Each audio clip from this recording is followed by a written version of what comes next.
It's okay. And if you need a break, just let me know, okay?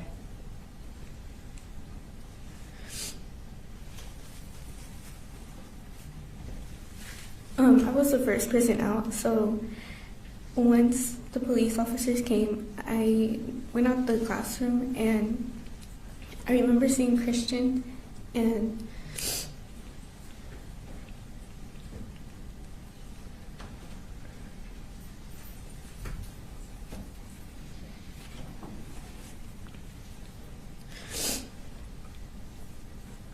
by the door there was like a wall pillar, and I remember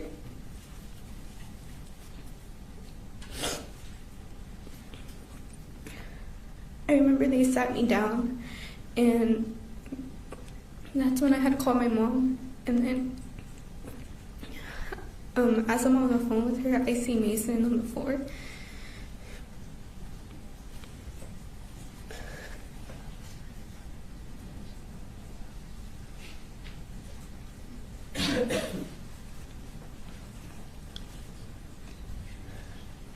Did they take you to the hospital? How did you get to the hospital? By an ambulance. And where were you shot? On my left shoulder. Okay. Do you remember about how long you stayed in the hospital? For about less than a week. And did you have to have surgery on your shoulder? Yes. Can you tell me about how long it took before you could kind of have normal activities with your shoulder again?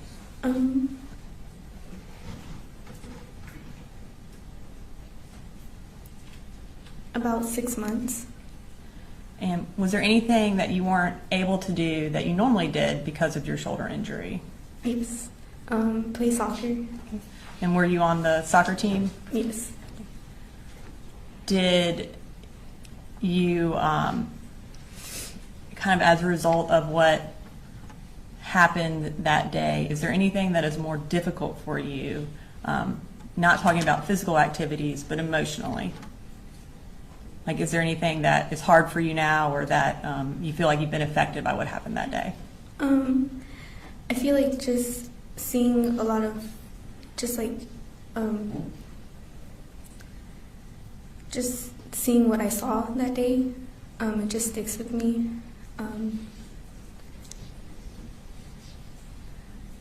And not being able to trust certain people, or trust people. And have you been in counseling since this happened? Yes. Yeah, and are you still in counseling? Yes. I don't have any further questions, Melanie. Cross? No questions. All right. Thank you. You're free to go. State calls this week. Ma'am, manipulate the screen up here. State.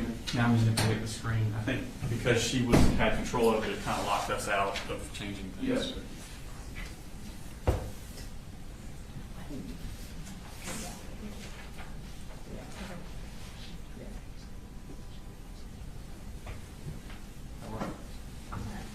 Yes, let me see the program. Pull up. Okay. And Judge, we'll manipulate it from our computer from here on out, because I think once the witness stand touches it, we can't take it down. And the state calls Mary Martin.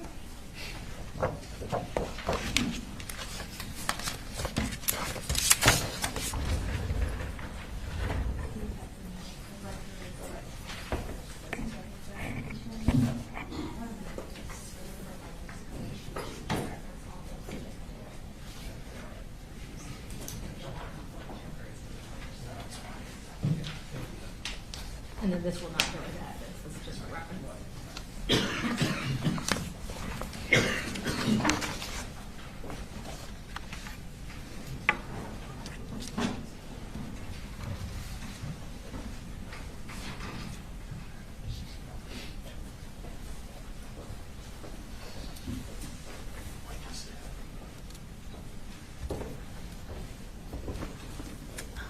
And Ms. Martin, if you'll go ahead and raise your right hand. Do you swear or affirm any testimony you're about to give in the matter now pending before the court is the truth, the whole truth, and nothing but the truth, so help you God? Yes.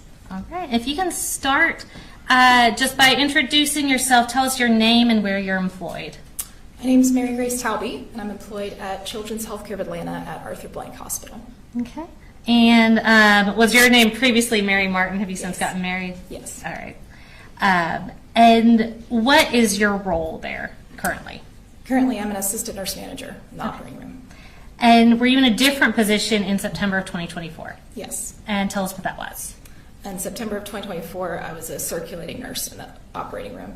Okay, and what does a circulating nurse do?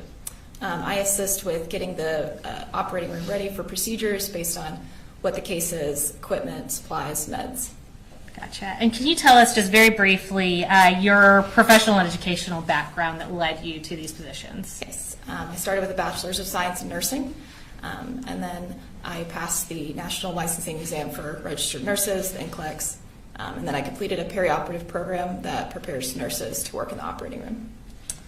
All right. And I'm going to turn your attention to the afternoon of September 4th of 2024. Were you working on that day? Yes. And what shift were you working?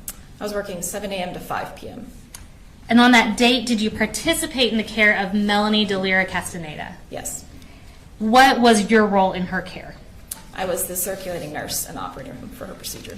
Okay. And did you interact with Melanie before she went into surgery? Yes. And can you tell us a little bit about what you remember regarding her demeanor? I remember she was very quiet, sad, tearful. Okay. And as the circulating nurse, were you also present during her surgical procedure? Yes. And Judge, at this time, we're going to tender into evidence State's Exhibit 70. These are Melanie Delira Castaneda's medical records. We have the business records certification here.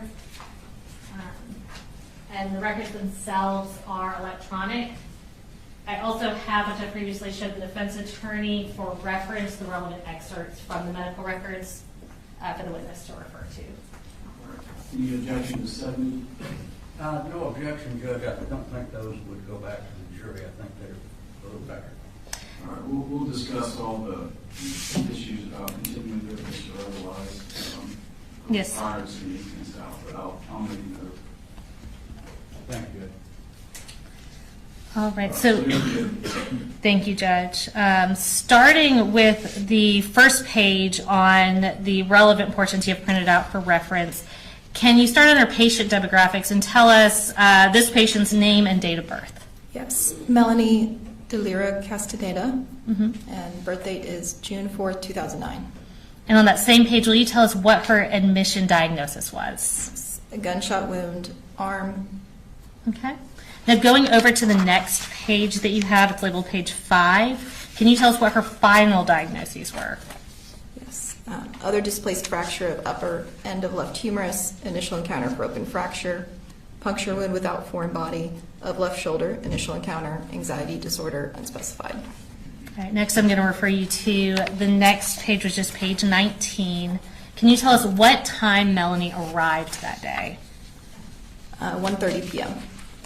And what was the acuity of the patient listed as? High risk. Once she was there, can you tell us what service she was being provided at that facility? Yes. Pediatric surgery. Okay. And on the same page under procedure, can you tell me what's described? Yes. Irrigation and debridement extremity with splint placement and wound vac placement. And I'm going to take you to the next page, which is labeled as page 285. And can you tell us what the surgeon's findings were that were documented there? Yes. Posterior entrance, anterior exit wound of left shoulder with significant damage to anterior deltoid musculature, fragmentation of the bone with significant peristeel stripping. All right. And I know you're not the surgeon yourself, but can you give us kind of just a basic concept of what this procedure was? Basic concept would be patient came in with a gunshot wound that came in through the back shoulder and exited through the front without any bullet fragments remaining. Okay. I'm next going to take you to the next page. It's labeled page 23.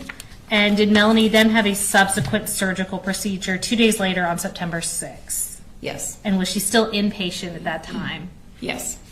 And can you read what's listed under procedure on the September 6th surgery? Yes, irrigation and debridement, left humerus with closure, irrigation and debridement, incision and drainage of skin, subcutaneous tissue, muscle, and bone for open fracture, open reduction and application of a coaptation splint, complex wound closure after ellipsing out of the necrotic tissue. Total wound length was 6 centimeters. Open reduction, internal fixation, extremity upper. Okay. And very basically put, was this essentially a follow-up procedure to the September 4th procedure? Yes. Okay. Turning to page 261, when was Melanie discharged? September 7th, 2024. And lastly, I'm going to take you over to page 275. Prior to her discharge, did she have a psychology consultation? Yes. And on the very last page of your reference material, tell us about what Melanie reported regarding her anxiety. When asked about whether patient was feeling more anxious since incident, patient stated, "I have anxiety, but it is worse since I got hurt." Okay. No further questions from the state. The defense may have some questions for you. Cross? No gun. All right. Thank you, ma'am. You're free to go. Thank you.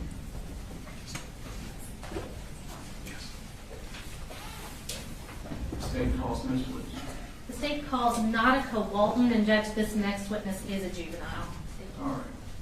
So to the media, same instructions, no recording, photographing, or otherwise the juvenile space.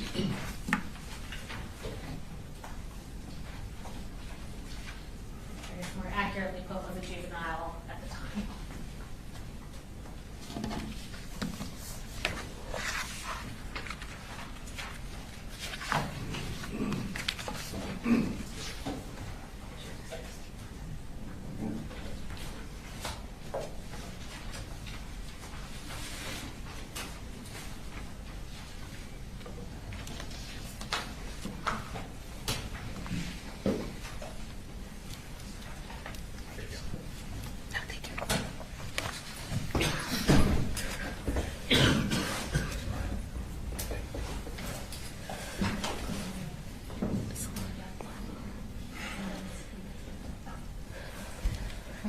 Hi, Nautica. I'm going to have you raise your right hand.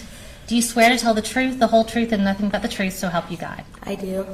All right. I'm going to start by having you introduce yourself, and by that I mean just tell us your name, and if you'll spell your first name, you can put your hand down. My name is Nautica Walton, Nautica. All right. And Nautica, how old are you? 18, Tell us when you turned 18. January 31st. All right. Well, happy late birthday. Thank you. And what school do you go to? Apalachee. All right, Nautica, what grade are you in right now? I'm in 10th. Okay, so were you in 9th grade during the 2024-2025 school year? Yes. And did you also go to Apalachee for that school year? Yes. And were you at school on September 4th of 2024? Yes. Who did you have for second period? Miss Ryan. Okay. And Nautica, we're going to pull up your seating chart from your class, and we just want you to confirm that where we have you on the seating chart is where you were sitting that day. Do you see your name on there? Yes. Okay. And is that where you were sitting on September 4th of 2024? Yes. All right. So Nautica, I want you to tell me about when you first realized something was wrong that day. Like from second period? Yes, ma'am. When I had like entered the classroom and we were like sitting down for a couple of minutes, when I heard like a loud bang, that's when I noticed something was wrong. Okay. And tell us what you remember seeing and hearing after that first bang. When the first bang went off, I remember my teacher falling to the floor, and then Taylor in front of me. I remember seeing her fall down before I turned around and saw there was somebody at the door with a weapon, and then everybody else like fell down to the floor and like kind of ran closer to Miss Ryan and like gathered against the wall. Okay. How long did it feel like there was shooting going on in the classroom to you? I don't really know. It felt like it was like kind of fast, but at the same point, it felt like we were in there for a long time. Okay. And after it stopped, what do you remember? I remember Miss Ryan pulling me, Natalie, and Melanie to the side of the room and checking us to see if we're okay. And I remember Mr. Edwards and Mr. Edwards and Tyler going to the door to like barricade it. I remember Melody, she had blood all on her arm. I remember her blood was like getting on the side of me because I was like kind of like laying on the side of her.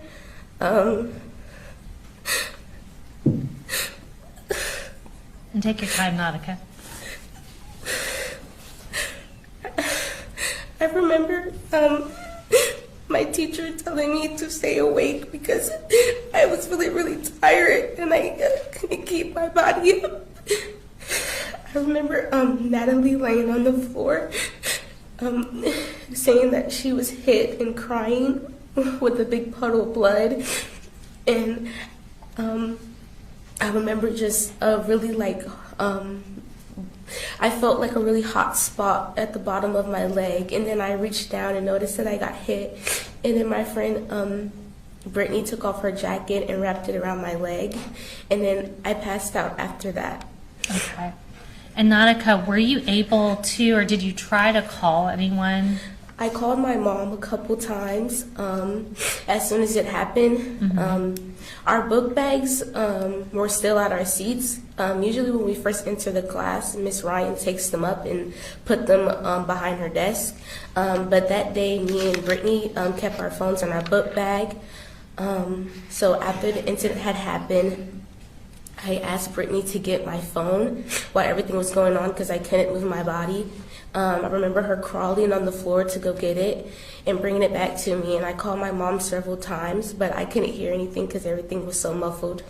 Okay, so were you having trouble hearing after the shooting? Yes. Okay. And I'm going to show a few pictures to you. Did you look at these pictures before to make sure you recognized them? Yes. Same ones.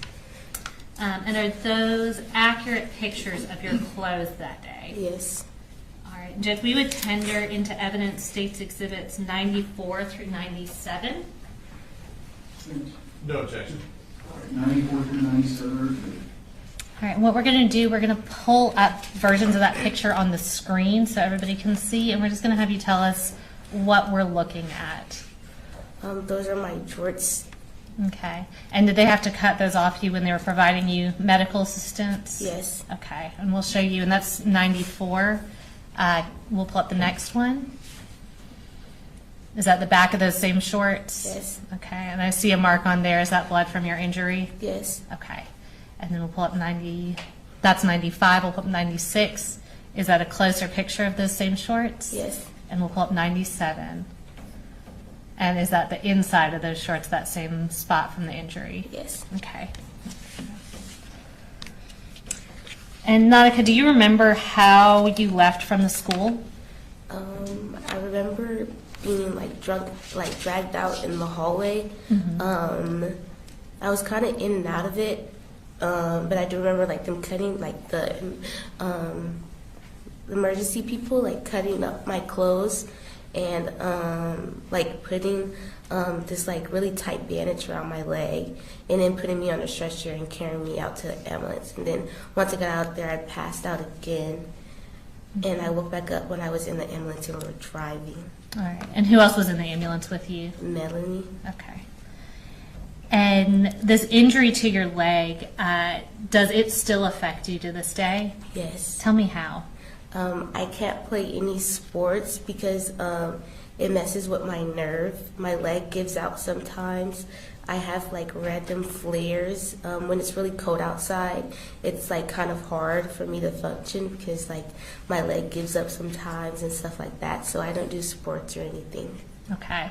And is that something that you used to enjoy doing that you haven't been able to do? Yeah. Okay. How has this affected you mentally and emotionally since this happened? I'm very paranoid. I don't like being in front of the doors at school. I don't use the bathroom at school. I always stay with somebody very closely. After the incident happened a couple months after, I had nightmares, like mostly every night.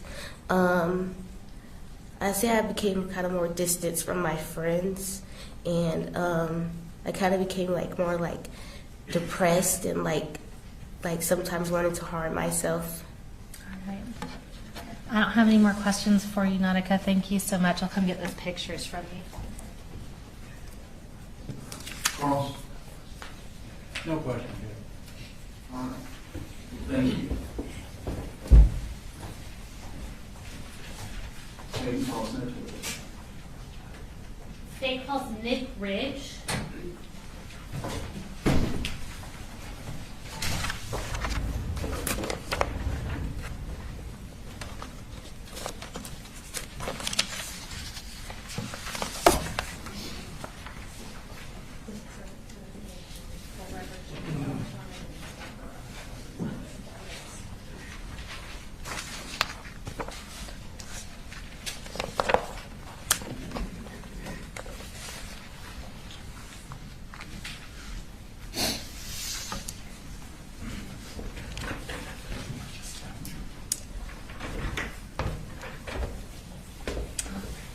Good morning. I'm going to go ahead and have you raise your right hand. Do you swear or affirm any testimony you're about to give in the matter now pending before the court is the truth, the whole truth, and nothing but the truth, so help you God? I swear.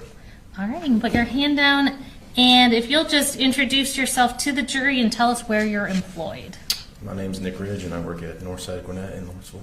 Okay. And in what capacity do you work in Northside Gwinnett? I'm a registered nurse. All right. How long have you been a registered nurse? March of 2020, about 5 years. And where did you go to school?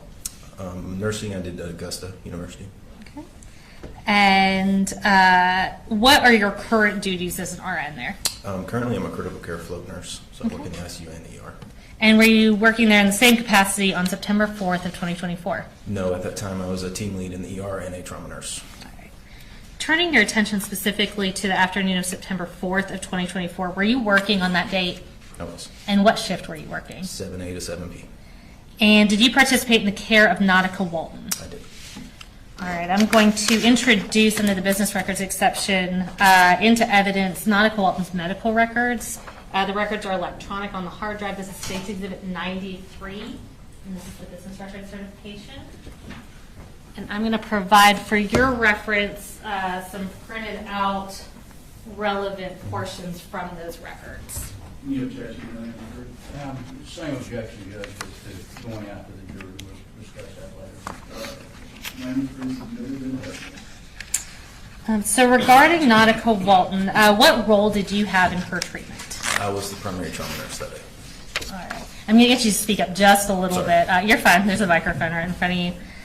So referring you first to that first page is labeled page 5 of the records. Can you give us her full name and her age as of September 4th of 2024? Nautica Walton, 16-year-old. And what time did she arrive that day? 11:17 a.m. Now, going over to page 6 of those records, can you tell us what the reason was for her hospital visit? A leg gunshot wound. Okay. Now, I'm going to have you turn to the next page. It should be labeled page 14 of those records. Can you read what was documented under history of present illness? Sure. Trauma Jasper 14 is a 16-year-old female patient assigned to room trauma 1 who presents to the ED with a gunshot wound to her left thigh. Per EMS, the patient was shot with an assault rifle but unknown caliber. EMS states that the patient was ANO4 on scene and bleeding was controlled. EMS reports her most recent blood pressure was 92/56. The patient currently rates her pain at 10 out of 10. Okay. And what's ANO by 4? Alert and oriented. Okay. On the next page, page 15, can you tell us what was documented under lower extremity? Yeah. Penetrating injury to the posterior mid-thigh, no active bleeding, abrasion to the left proximal buttock and left upper thigh. Full range of motion, pulses, and sensation are normal. Okay. And did Nautica also get an x-ray? Yes. X-ray showed preliminary interpretation was done by Dr. James Smith. It showed no fractures or dislocations, no soft tissue abnormality, no bony abnormality, metal or metallic bullet fragments present. Okay, so are those metallic bullet fragments something that would show up on an x-ray? Yes. Okay. Going over to page 62, I believe that's the last page of that packet you have. Can you tell us what her spiritual care assessment narrative described about Nautica while she was at Northside Gwinnett? Sure. Nautica was shocked by her traumatic situation. She was joined by her foster mother and caseworker, as well as foster siblings, ones that were in the same school. Nautica could not speak of what happened, as she seemed to still be in shock. I made sure to turn the lights down, speak softly, and walked her through a meditation. We used breathing exercises, and I held her hand. Later, I spoke with the next of kin to make sure that you use low lights and speak softly. I also mentioned the shocked state to the BH team. I also offered advocacy, presence, support, and prayer. Patient seemed to shake less and breathe deeper. Thank you. And lastly, was Nautica able to be discharged that day? She was. All right. No further questions from me. Ross? No question, Judge. All right, thank you, sir. You're ready to go. Thank you.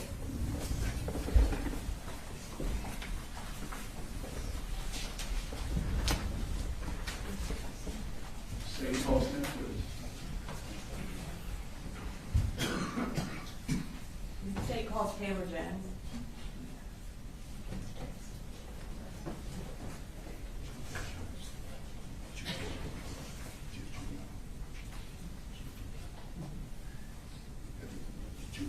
No, this is a juvenile witness.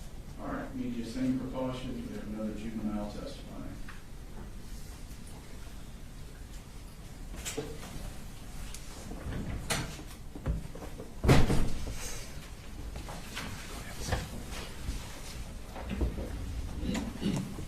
All right, Taylor, I'm going to ask you to raise your right hand. Do you swear to tell the truth, the whole truth, and nothing but the truth to help you God? Yes. Can you introduce yourself to the jury? And by that, I just mean tell us your name. Taylor Jones, And how old are you, Taylor? 16, And when did you turn 16? October 14th, Of 2025? Okay. And what school do you go to? Apalachee High School. Were you at Apalachee High School during the 2024 and 2025 school year? Yes. And what grade were you in? 9th.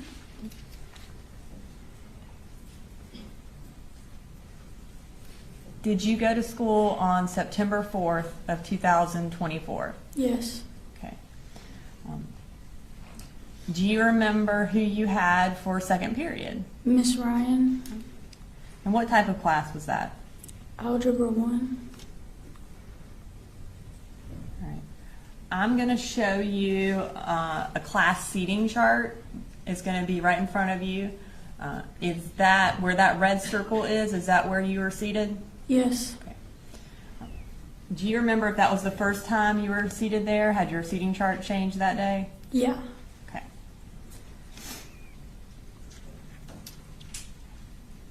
On that day, while you were in class, do you remember kind of what drew your attention to something being wrong? Something like in my body just like told me to look at the door, and then, yeah. So something told you to look at the door. What happened when you looked at the door? There was a kid standing there with a gun. Did you know who that was? No, Had you ever seen him before? no. What do you remember about what he did? He like stood there and then he started shooting at us. What did you do when the shooting started? We all jumped to the floor. Do you remember when you realized that you had been shot? Yeah. And tell us about that. After I got shot, I turned to my friend Landon and I asked him to hold my hand because I was scared. And did he hold your hand? Yeah. Where were you when you asked him to hold your hand? I was in the classroom floor. What do you remember about being on the floor? Did you stay conscious or did you pass out at some point? I passed out at some point. What was going through your head when this happened? I don't remember. Do you remember being afraid? Yeah.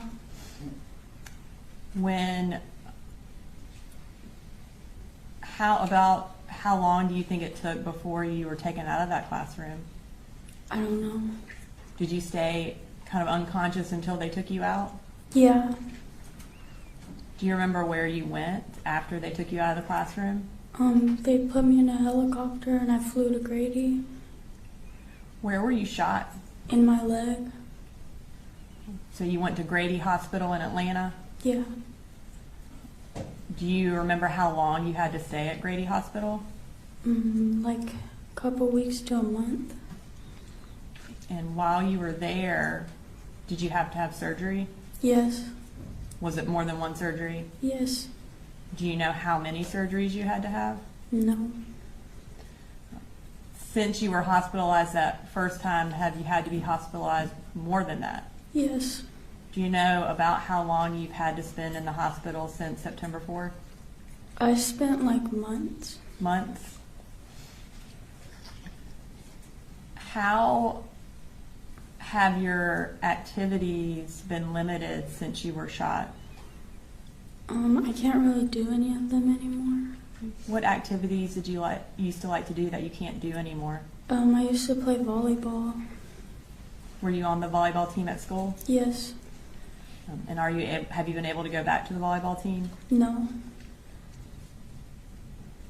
Do you still have any physical difficulties? Yeah. Tell us about those. Like, it's like hard to walk and I can't like move my foot or anything really. Are you still getting treatment? Yeah. What kind of treatment do you still get? I go to physical therapy and then I get like Botox shots and just like shots that help my pain. When have you been able to physically go back to school? Yes. When were you able to go back to school? I went back the first day The first day of this school year. of this new school year? So you were out for about a whole year? Yes.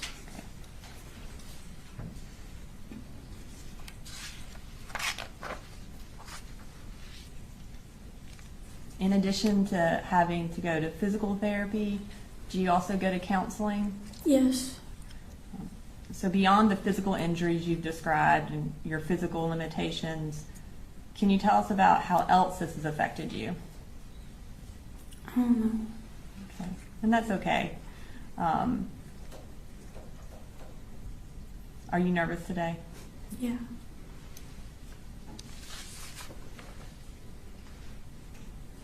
I don't have any further questions, Taylor. Thank you so much. Just wait 1 second. I just want to make sure. They're done. Is Yeah, that we're done. across? No questions, Your Honor. Thank you. All right, thank you. Can we get break briefly before we go this? Yes, sir.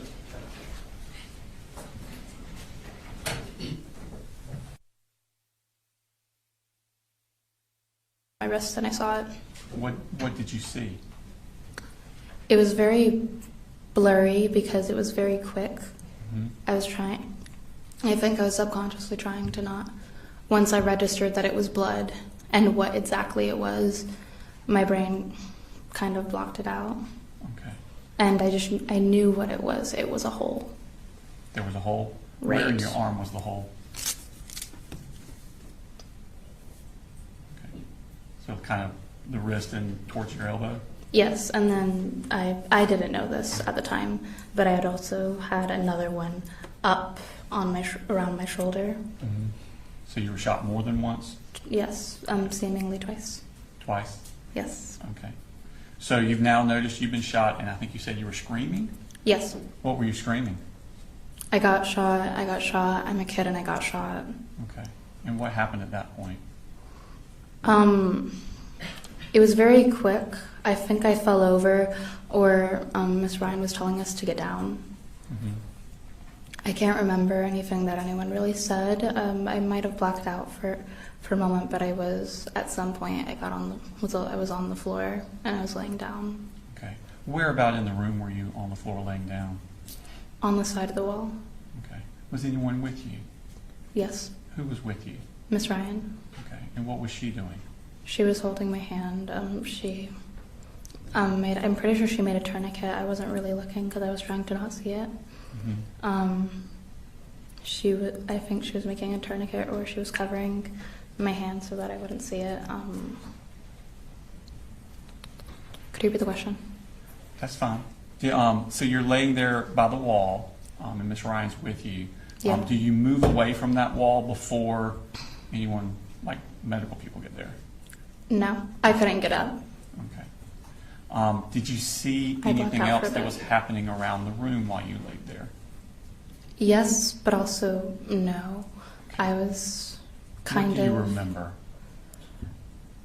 I remember afterwards when things settled down, Mhm. I was looking around the room. I saw the plushie that I would use, what's it called, as like a fidget toy, Mhm. across the room, and it was laying down, and there was a splatter of blood on it.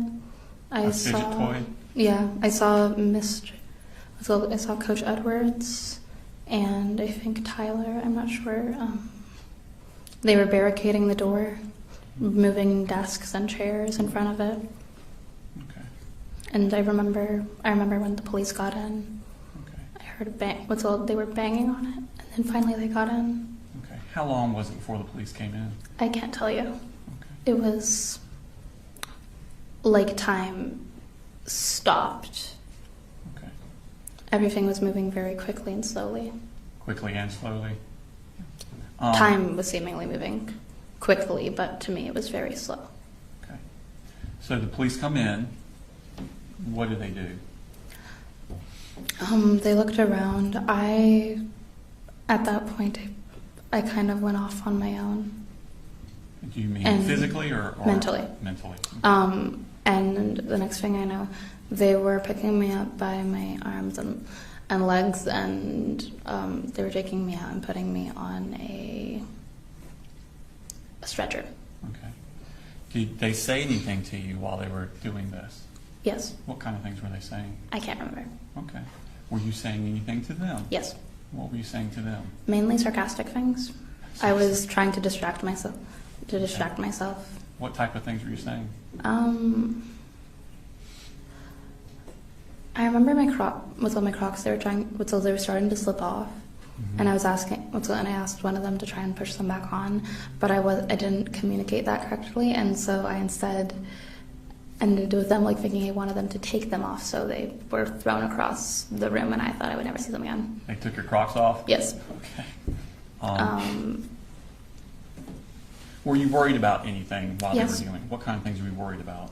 My friend, Lorelei, she was only her class was only around the corner, and I was worried Okay. that her class had also gotten shot, and I was also worried that I was going to die, and how that would affect my parents, Okay. because my dad has a heart problem. Okay. Did they put any sort of what did they do to treat you there at the school? They put a tourniquet on me. I know they gave me pain medicine. They talked to me. The paramedic that was with me, they talked to me, and it helped me. It helped distract me. Okay. How did you leave the school? By an ambulance. Okay. As you were leaving the school, did you see anything? Leaving the school, Mm-hmm. not the Being building. taken out of the building. Taken out of the building. Yes, I saw Colin Gray. He was on the floor with his hands behind his back. Had you ever seen him before? No, Okay. Did you know who he was? no. Okay. I remember thinking. What did you think when you saw him?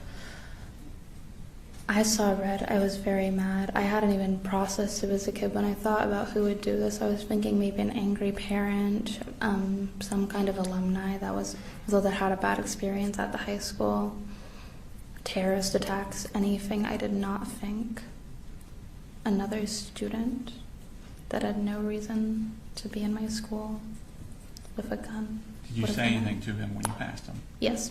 What did you say to him?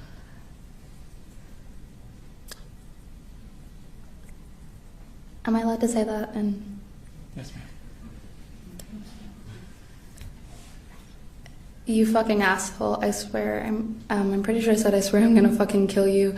I said a lot of curse words, and I was very angry, especially at the time, because I thought that they were going to have to amputate my my upset. hand. Okay. Yeah, So they take you outside. and I Is the remember ambulance- yelling at him that we were kids Okay. because we were kids. When they take you outside, was the ambulance close to the building? Yes, Okay. And they put you in the ambulance. Was anyone else in the ambulance? for a bit, yeah, because they moved me to a different ambulance. Yes, Okay. Who was in the ambulance with you? Taylor. Okay. Taylor Jones? Yes. Okay. At some point, where does the ambulance take you? Tell me about your trip in the ambulance. The first one I was in for a bit, they did leave me alone. Mm-hmm. I'm pretty sure to help take care of Taylor and the others. Okay. I remember they asked me who the girl who was in the ambulance with me was, and the only description they gave me was that she was blonde, and so I thought she was another one of our classmates, Jalen. Jalen. Mm-hmm. So Yeah. you gave the wrong name? Huh? Yes, I did give the wrong name. And so at the end, I remember I was kind of fidgeting with my own brain. Okay. How long I did it was- take you to get to the hospital? I'm not really sure. It felt like forever. And what hospital did you go to? Do you know? Northeast Georgia and Gainesville. I'm sorry. That's fine. What happened? Do you remember being at the hospital? What happened Yes. when you arrived? At first, when I got there, they took me out of the ambulance with the stretcher that was with my head, like going outward, so it was my head first. They took me to an ER, and I remember they were assessing me. There was there was a chaplain there, and she said how she was a chaplain and how she was pretty much there to act as like my semi-guardian while my parents were there. Had your parents arrived yet? Do you know? No, I'm not sure my parents had been informed yet. I don't really know, but they weren't there, at least while I was conscious. Okay. Did you have any surgeries? Yes, Okay. And how long were you in the hospital after the surgery? about a week. About a week. And do you know what types of surgery you had? I don't know the exact names of them, but I do know what happened, and I semi know what happened with them. In Okay. them. Did the doctors kind of explain to you what they were doing? Yes. What did they explain to you? On September 4th, they didn't explain what they were going to do or what they were doing. I didn't meet the doctor that operated on me until afterwards. Okay. And what did he tell you he had done?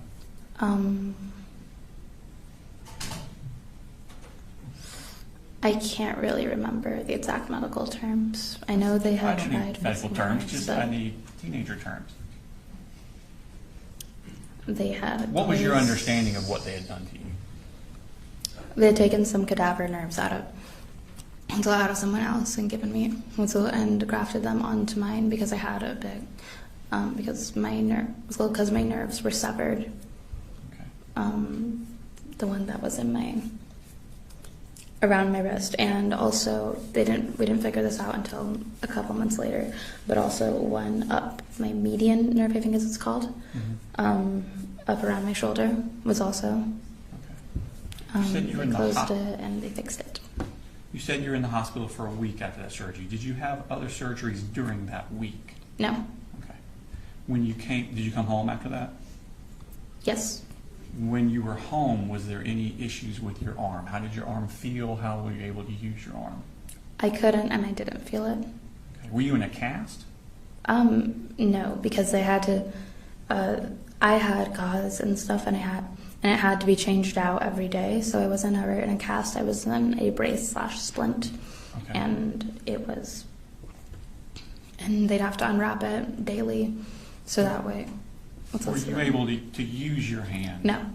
Okay. It was after the surgery. I had to look at my arm just to know that it was attached to my body. I was about to ask, could you feel your arm? No. It wasn't. For a bit, I had trouble because I couldn't even let it hang down. Mm-hmm. I had to carry it, and I would have trouble doing that for a bit. At some point, I got used to it because it felt like a dead limb. Okay. Were you able to go back to school during this time? right after you got out of the hospital? No, and the schools weren't open yet. Okay. Did you ever have to go back for a follow-up surgery? Yes. How long after you came home from the first one did you go back for the follow-up?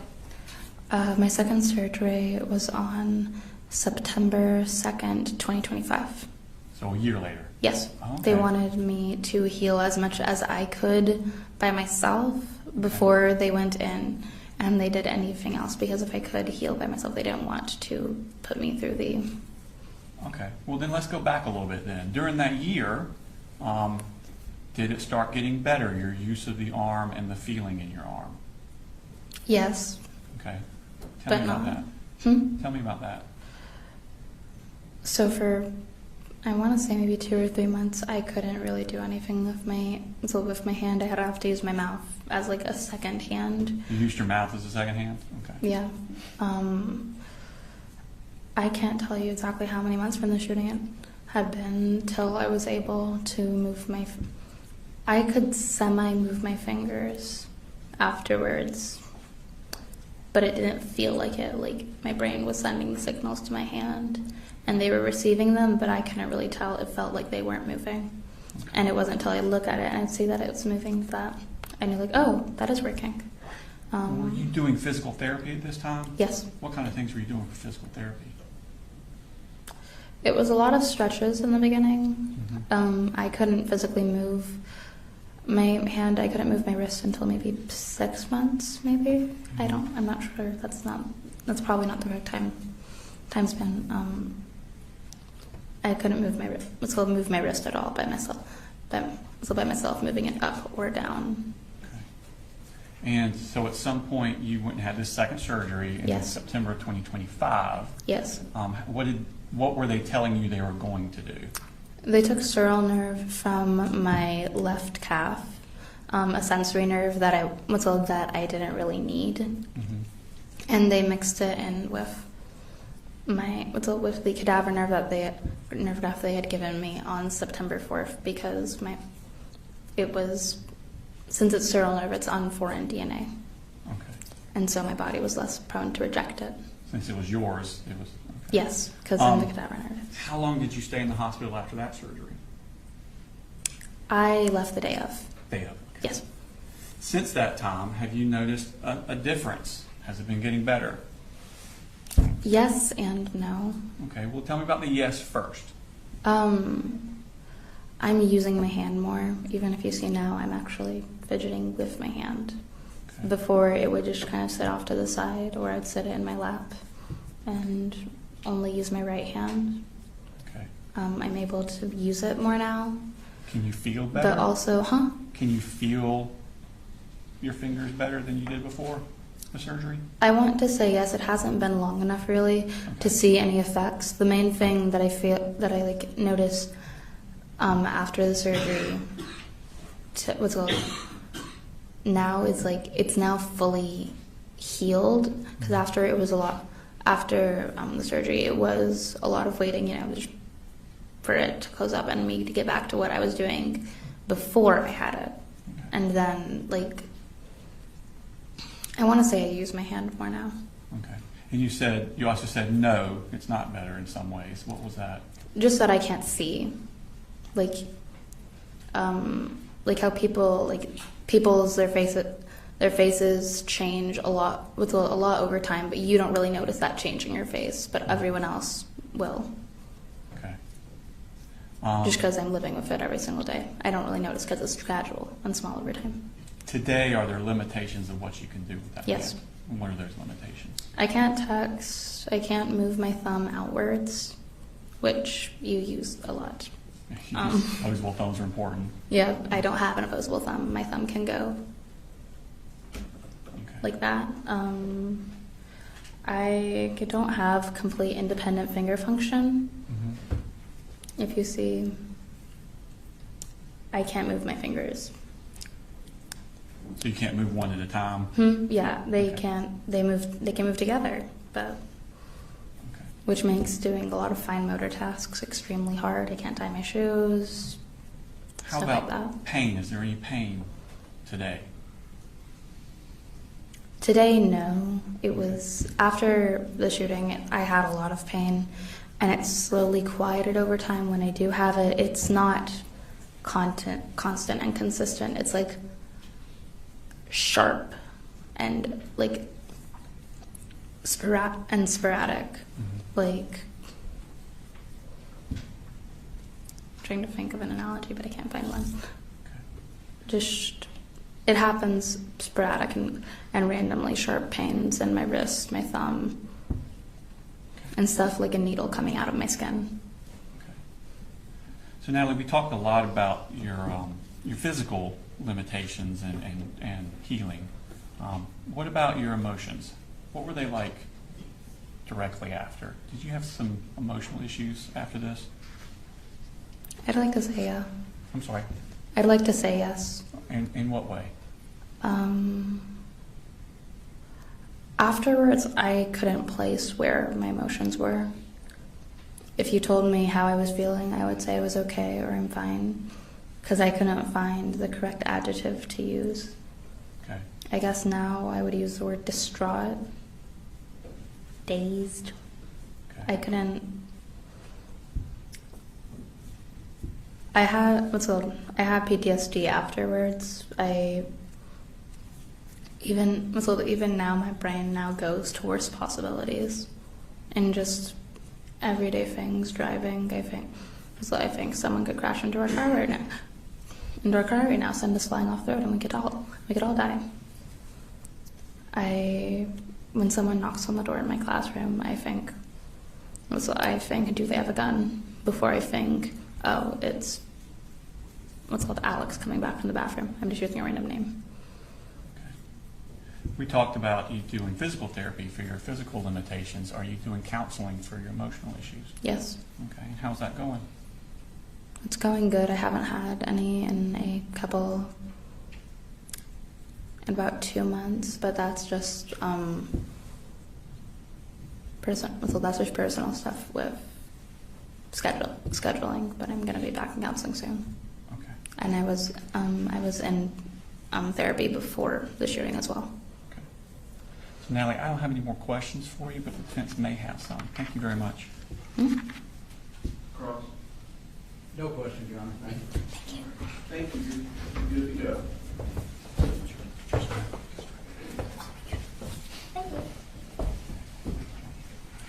Call us next week.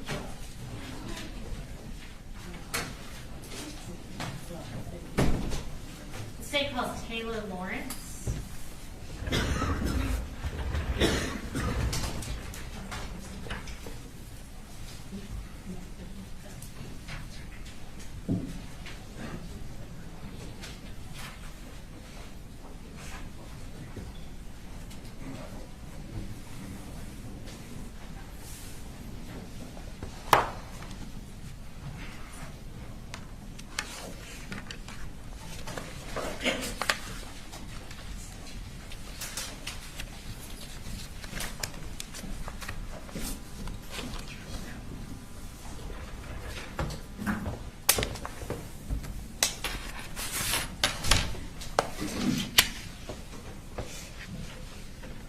If you'll go ahead and raise your right hand.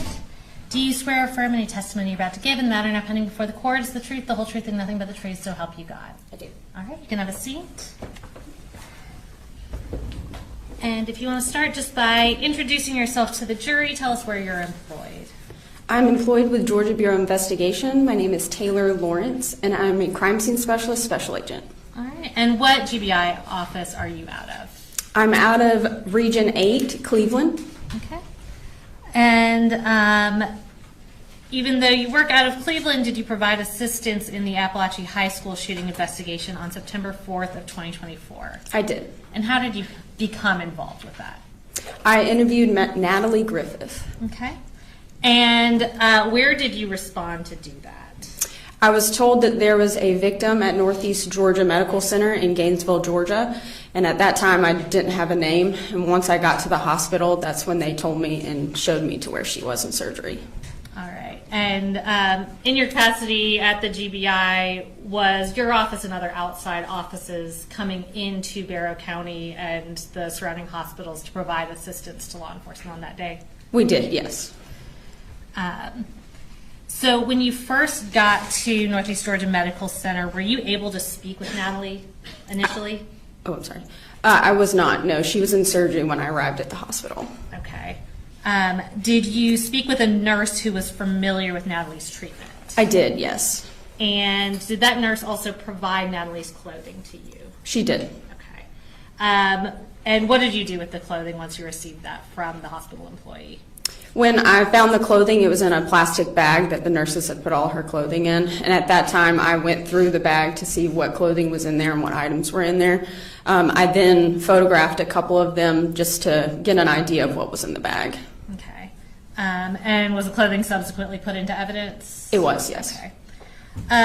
Even though Natalie was in surgery when you first arrived, were you later able to speak with her that day? I was, yes. And tell us about what her demeanor was like on September 4th. The interview on September 4th, she was very mad.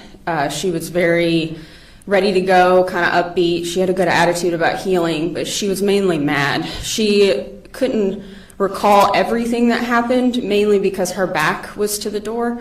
But I just remember her being very upset. Okay. And on that day, did you also have an opportunity to photograph some of her, not the primary wound that was performed surgery on, but some of her other visible injuries? I was, yes. Okay. And before we go into the pictures that you took, did you speak with Natalie a second time on a subsequent day? I did, on Friday. Okay. So that'd be 2 days, I guess, after the shooting? Correct. And tell us about her demeanor that day when you saw her that second time. During the second interview, she was much more soft-spoken. I had to kind of ask her more in-depth questions to get her to talk about it. She seemed more traumatized, like it had set in what had actually happened to her. And her and I actually had a cry spell together as well. So. Okay. So it was an emotional time for everybody involved. Okay. Yes. I'm going to show you what's been marked as States Exhibits 80 through 92. And if you'll just flip through those and tell us if you're familiar with those photographs.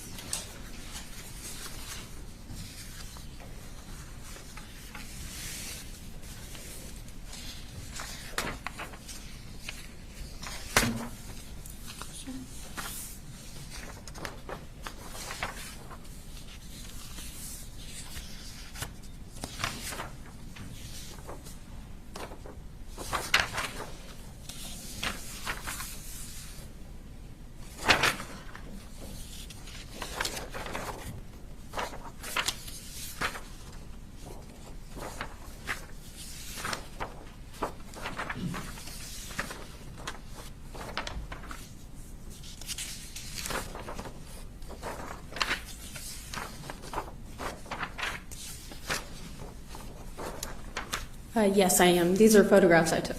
Okay. And are those both of Natalie's person and her clothing? Yes. Okay. Are they fair and accurate depictions of the photographs you took that day? They are, yes. All right. And Judge, at this time, I'm going to tender States Exhibits 80 through 92, and we're going to publish those for the jury. Okay, good. All right, 80 through 92 are good.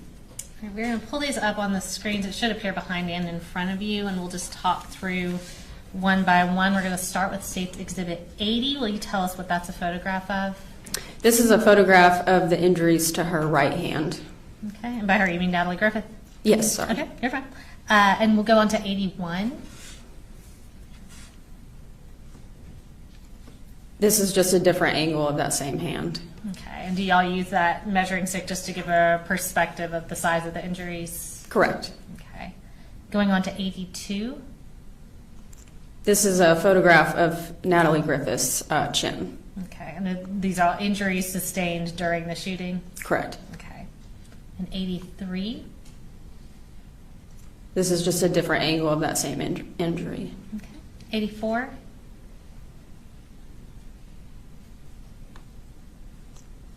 This is a photograph of her chin and then as well as injuries to her chest and neck. And 85. This is a photograph of the jeans she was wearing when she was shot.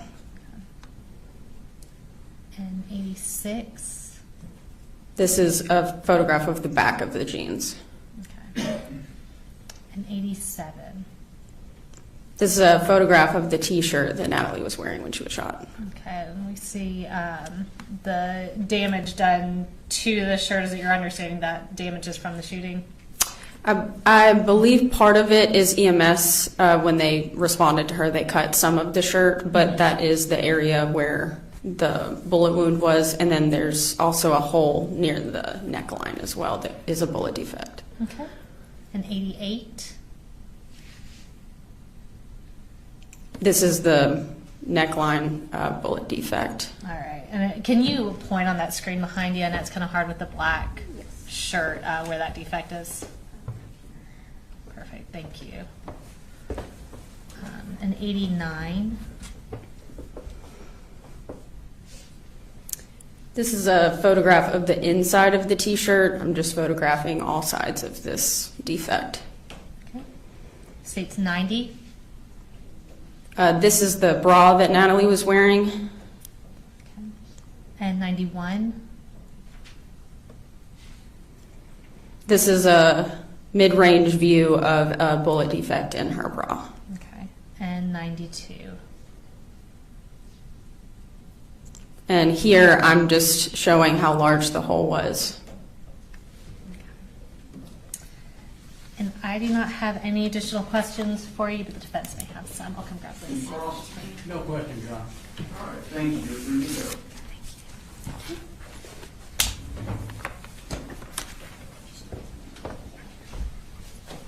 It's about 10:30. Why don't we go ahead and make a 10, 15-minute restroom break. I'll discuss the case. Do your research. We'll recess for 10 to 15 minutes.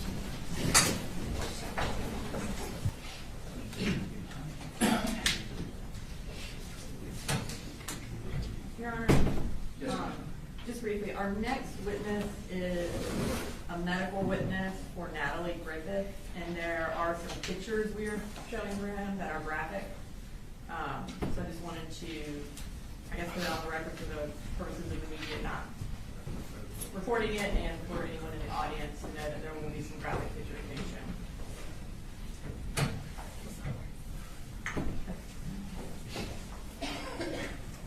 Are these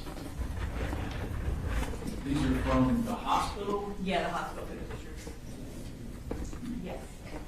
I'm trying to remember. I'm a little concerned about the photographs of the minor even being shown. So, As in, they're prohibited from showing photographs of a minor? well, I'm just You concerned that they're mean going the state from admitting them into I evidence? or- don't mind the jury seeing them, obviously, but to report those, to for them to film those photographs of a minor and show them on the news, I think would be inappropriate. I think it still is. And I mean, I can always just, I guess, have the medical records go around with the jury, but is there a way to blank that screen out and just have those screens show? I thought there was, but apparently there's not.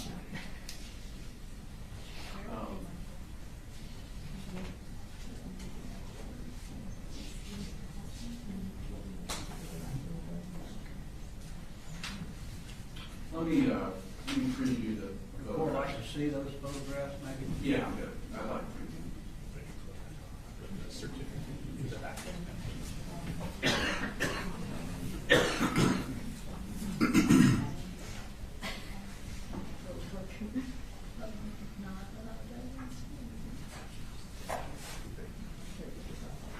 Yes, my problem with it, we're very cautious about showing their faces, but there's no problem with showing their injuries. Doesn't seem to be consistent. I do think it would be consistent with crime scene photos, but I don't know. I don't think the news would want to show them because they are very gruesome. But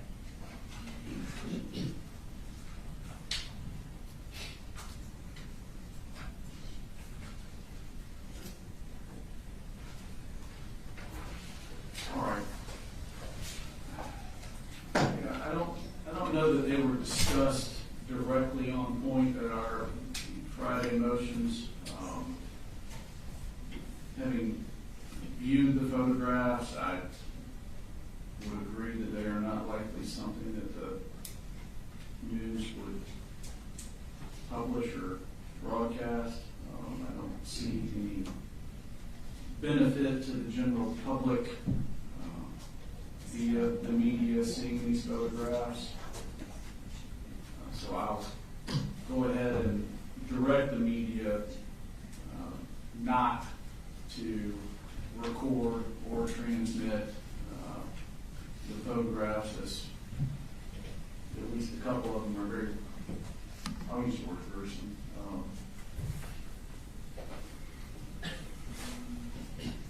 All right. Thank you, Judge. Yes, sir. Are we otherwise ready for the jury if they're ready? Yes, Your Honor. Can we have 2 minutes? Yes.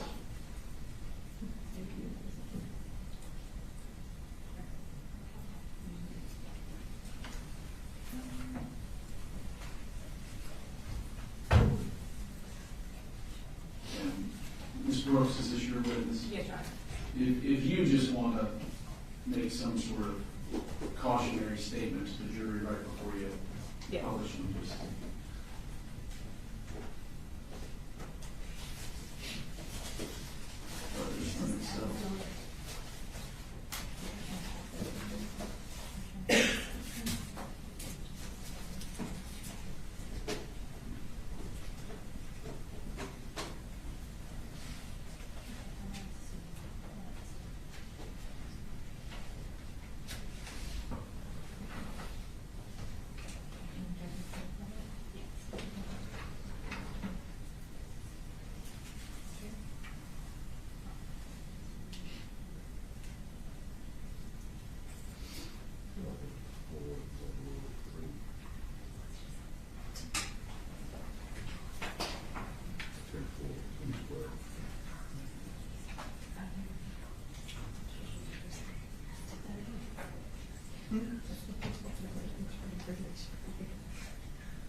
Yes, sir.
a technology issue we had to work out.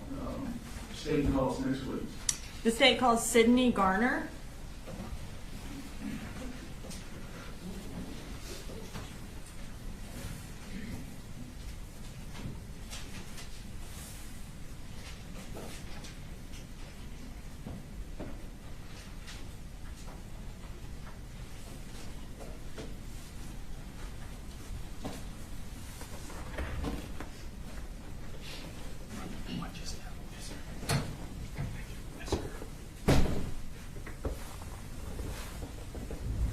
All right, Mr. Garner, can you go ahead and raise your right hand? Yes, ma'am. Do you swear to tell the truth, the whole truth, and nothing but the truth so help you God? Yes, ma'am. And can you introduce yourself to the jury and go ahead and spell your first and last name as well? Sidney Garner, Sidney, Garner.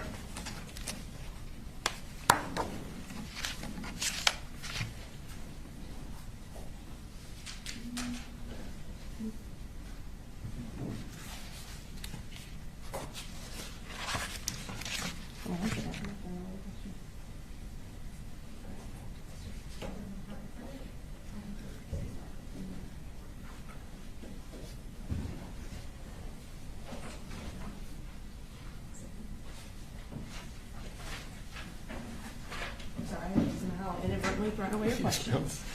All right, so tell us what you do. I'm a registered nurse at Northeast Georgia Medical Center in Gainesville in the emergency department. Okay. And how long have you worked in Gainesville? I've been in Gainesville for 10 years. And have you worked anywhere else as a nurse? Not as a nurse, I was a paramedic for 10 years prior for Gwinnett County Fire. Okay. Can you tell us about your education that, I guess, allows you to be a nurse? I received my undergrad at the Alabama. That was my BSN. Then I got a master's at the University of Alabama at Birmingham. Okay. And they still let you work in Georgia? Yes. All right. So you said that you were fireman and EMT prior to becoming a nurse? Yes, ma'am.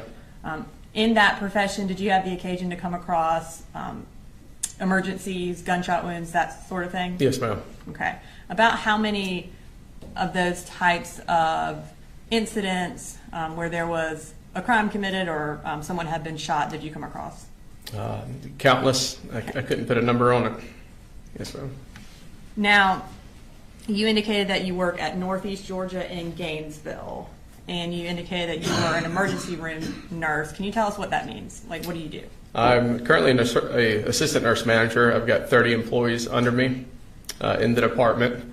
I'm also one of 18 shock trauma nurses in the department that has specialized in trauma and shock patients.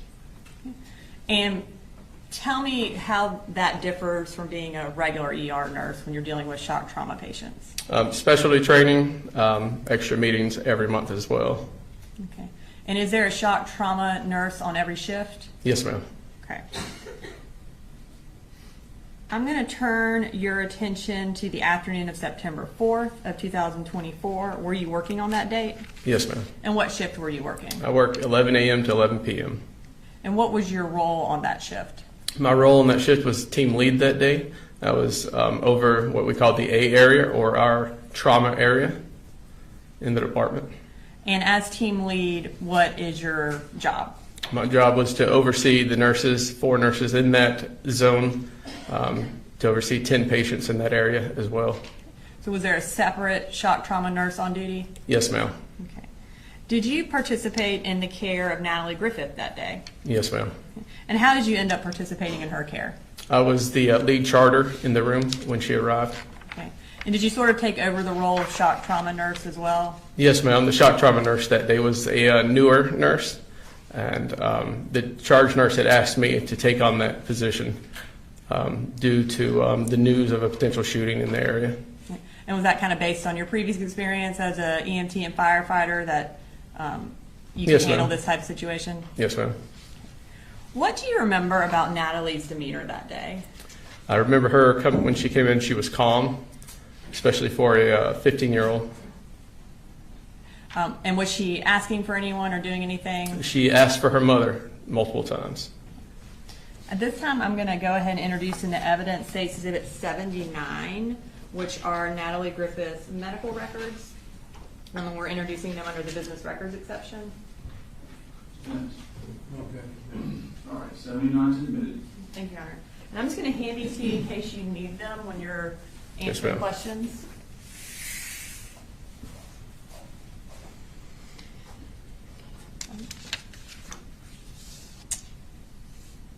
Can you tell us what time Natalie arrived at the hospital? Natalie was registered in the emergency department at 12:01 And how was she transported there? by ambulance. Did you participate in assessing her when she arrived at the emergency room? Yes, ma'am. And how old was she? Natalie was 15. Can you describe what her injuries were? Yes, ma'am. Natalie had appeared to what be a graze wound across the top of her left breast, a penetrating wound to the upper left arm on the medial and lateral side, also a large wound to the left wrist. And when you say graze wound, can you tell us what you mean by that? It appeared something had cut through the tissue of the top of the left chest. It did not penetrate in, but it was kind of filleted open. And can you tell us what you mean by penetrating wound? What we assumed to be a GSW at the time, a gunshot wound. And I think you indicated that there was a lateral and then... Yes, ma'am. There was a wound to the medial side of the arm and the opposite side of the arm. And in terms potentially a entrance and exit wound. Okay, so an entrance and exit wound of a gunshot? Yes, ma'am. And you also indicated there was another wound on her wrist. Yes, ma'am. And what was the cause of that wound? Most likely a GSW. And again, GSW is shorthand for gunshot wound? Gunshot wound, yes, ma'am. Is that a term that y'all use? Yes, ma'am. Based on your training and experience both as a shock trauma nurse as well as a fire and EMT, are those types of injuries painful? They are very painful, yes, ma'am. And based on the location of the gunshot, was it possible that Natalie could have lost the use of her arm? Potentially, yes, ma'am.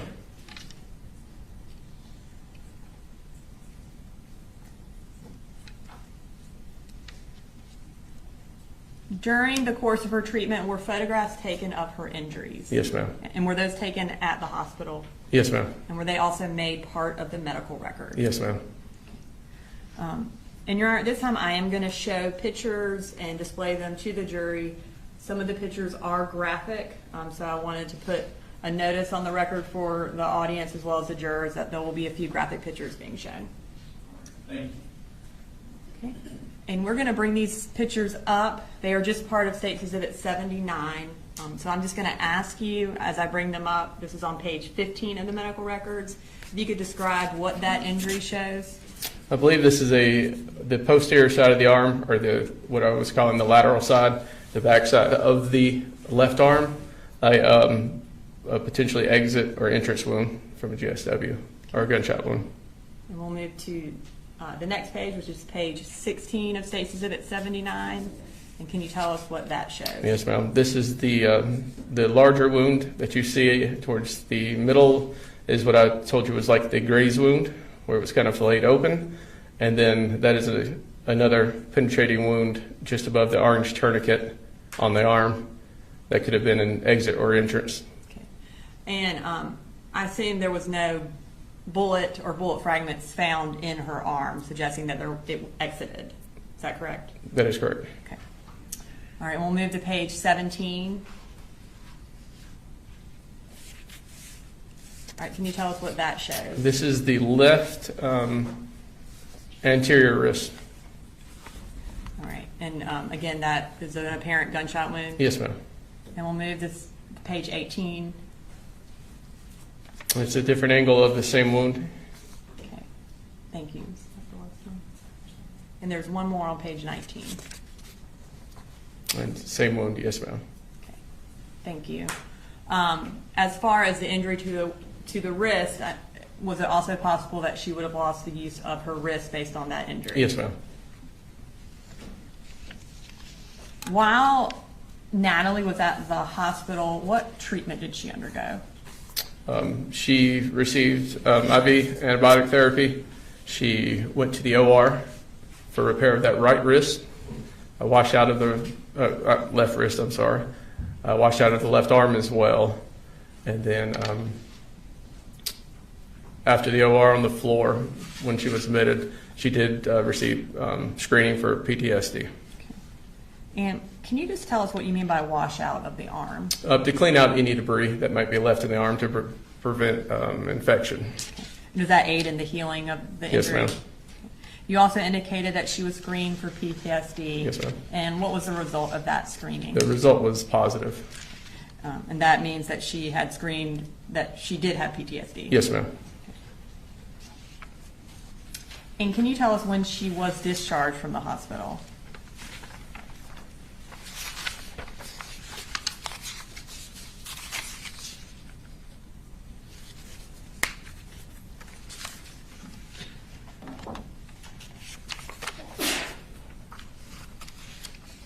I believe it's on page 1. Is it on page 1? Under discharge information? She was discharged September 25th at 12:39 in the afternoon. Okay. Thank you. Yes, ma'am. I don't have any further questions. All right. Mr. Cross? No questions. All right, thank you, sir. Thank you.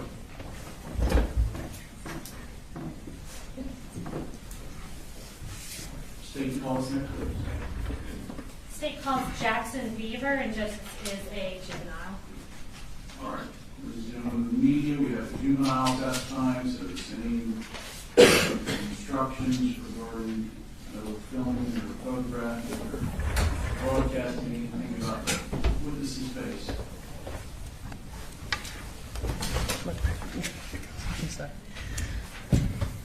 All right, Jackson, I'm going to go ahead and have you raise your right hand. Perfect. Do you swear to tell the truth, the whole truth, and nothing but the truth, so help you God? Yes, ma'am. All right, you can put your hand down. And I'm going to start by having you say your name, and if you'll spell your first name and your last name. My name is Jackson Thomas Beaver. Okay. It's spelled Jaxson. And how do you spell Beaver? Beaver. Thank you. And Jackson, how old are you? I am 16, about to turn 17. Okay. So you're about to turn 17. When's your birthday? June 12th, 2009. All right. And Jackson, did you used to go to Apalachee High School? No. I mean, I was new to the school. You were new to the school? Yeah. Okay. So did you go to Apalachee for a short period of time? Yeah. Okay. And was that your freshman year of school? Yeah, it was. And was that last school year, so 2024 into 2025, that it would have been that year? Mm-hmm. Okay. So let's talk about September of 2024. Were you going to Apalachee then? Yes, I was. Okay. And did you go to school on September 4th of 2024? Yes, ma'am, I did. Okay. Do you remember who you had for second period? I had Miss Ryan. Mm-hmm. And what I'm going to do is we're going to pull up your class's seating chart on that screen in front of you. And we're going to have where we believe your desk was circled. Uh-oh. Hold on. Do you remember where you were sitting that day? Yes. Okay, so why don't you check out that seating chart and you see where your name is circled? Is that accurate to where you were sitting? Yes, it is. All right, thank you. And Jackson, on that day, did something bad happen when you were in Miss Ryan's class? Other than the obvious, nothing. Okay. And when you say the obvious, why don't you tell me when you noticed that something was wrong? Whenever I came to school, I noticed that the Wi-Fi wasn't working. Okay. And everything was feeling just a bit off. Okay. To me. So you're kind of having an off day going into it? Yeah. Okay. And so you get to second period and you're in Miss Ryan's class, and what happened then? Me and this other kid, we were both doing our work, and then the kid came through the door and just started doing everything. Okay. And Jackson, when you say doing everything, what do you mean? He started shooting. Okay. What do you remember noticing when that started? I remember just chaos happening, people throwing chairs, screaming, people on the floor. Okay. Do you remember what you did? I was also on the floor. I was trying to figure out what happened. And if you had to guess in your mind, how long did that shooting go on for? It felt like hours. Yeah. And do you remember at some point that it stopped? I only felt like it stopped whenever everyone was calmed. Okay. And what happened at that point? Everyone was checking up on everyone, seeing who got hurt. Do you remember anything about anyone specific that was in your class? No, not really. Okay. And at some point, did you realize that you yourself was hurt? I noticed whenever I was hurt, if I looked down and I saw a hole in my shorts and noticed I was bleeding. That's when I knew I was hurt. Okay. But I didn't focus that much on it. Gotcha. And how long did it feel like y'all were in the room until law enforcement came? Maybe half an hour. Okay. So did it feel like kind of a long time Yeah. that you were waiting? Okay. And once law enforcement came, what do you remember doing? I remember they told us to put our hands up, and we all did, and they just escorted us outside the class to Hammond Morris's Hill. Okay. And do you remember when they told y'all to put your hands up when you were walking out? Was there anything that was difficult about that for you? I was busy trying to see how much I was bleeding, so it was kind of hard for me to put both my hands up, but I just decided to put both my hands up anyways. Okay. So you were trying to grab your leg at the same time? Okay. And while you were in the room, were you able to contact your family or anything like that? No, I was unable to contact my family Okay. in any way possible. And how were you feeling at that point? Kind of scared, thinking he was going to come back into the room. Okay. And once y'all got out to the football field, was somebody able to look at your leg? Not that I know of. Okay. Everyone was kind of just hugging each other, trying to not understand what was happening. Gotcha. And then before you left that day, were you able to get bandaged up? Yes, ma'am. Okay. And who eventually came for you to meet you at the school? My mom Okay. and my sister. Okay. Yeah. So tell me, after this shooting happened, was your school closed for a little while? Yes, it was. And once it reopened, did you try to go back to school? Yeah, I tried for maybe 3 months. Okay. And you say you tried. Tell me what that looked like.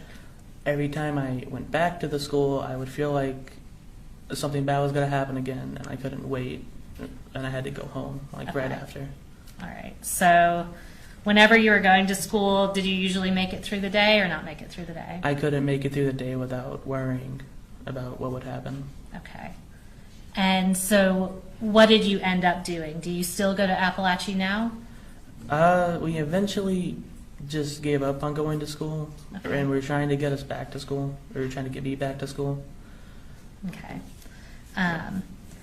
And when you were at school at Apalachee, I know you said you were new to the school since you were a freshman. Had you started with any extracurricular activities? I was in marching band, and I was going to probably sign up for boxing. Okay.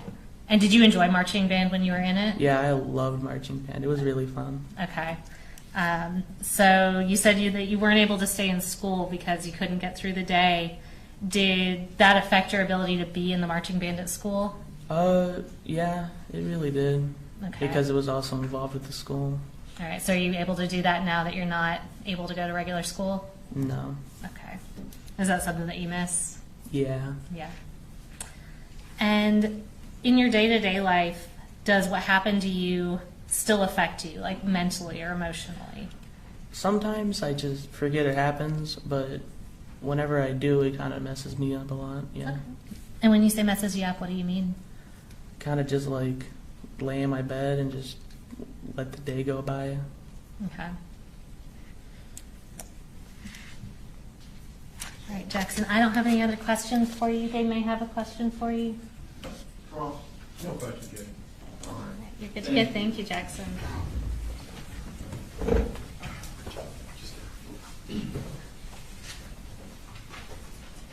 State calls next, please. The state calls Ronaldo Vega, and Judge, he is also a juvenile. All right. You have the same juvenile instructions here.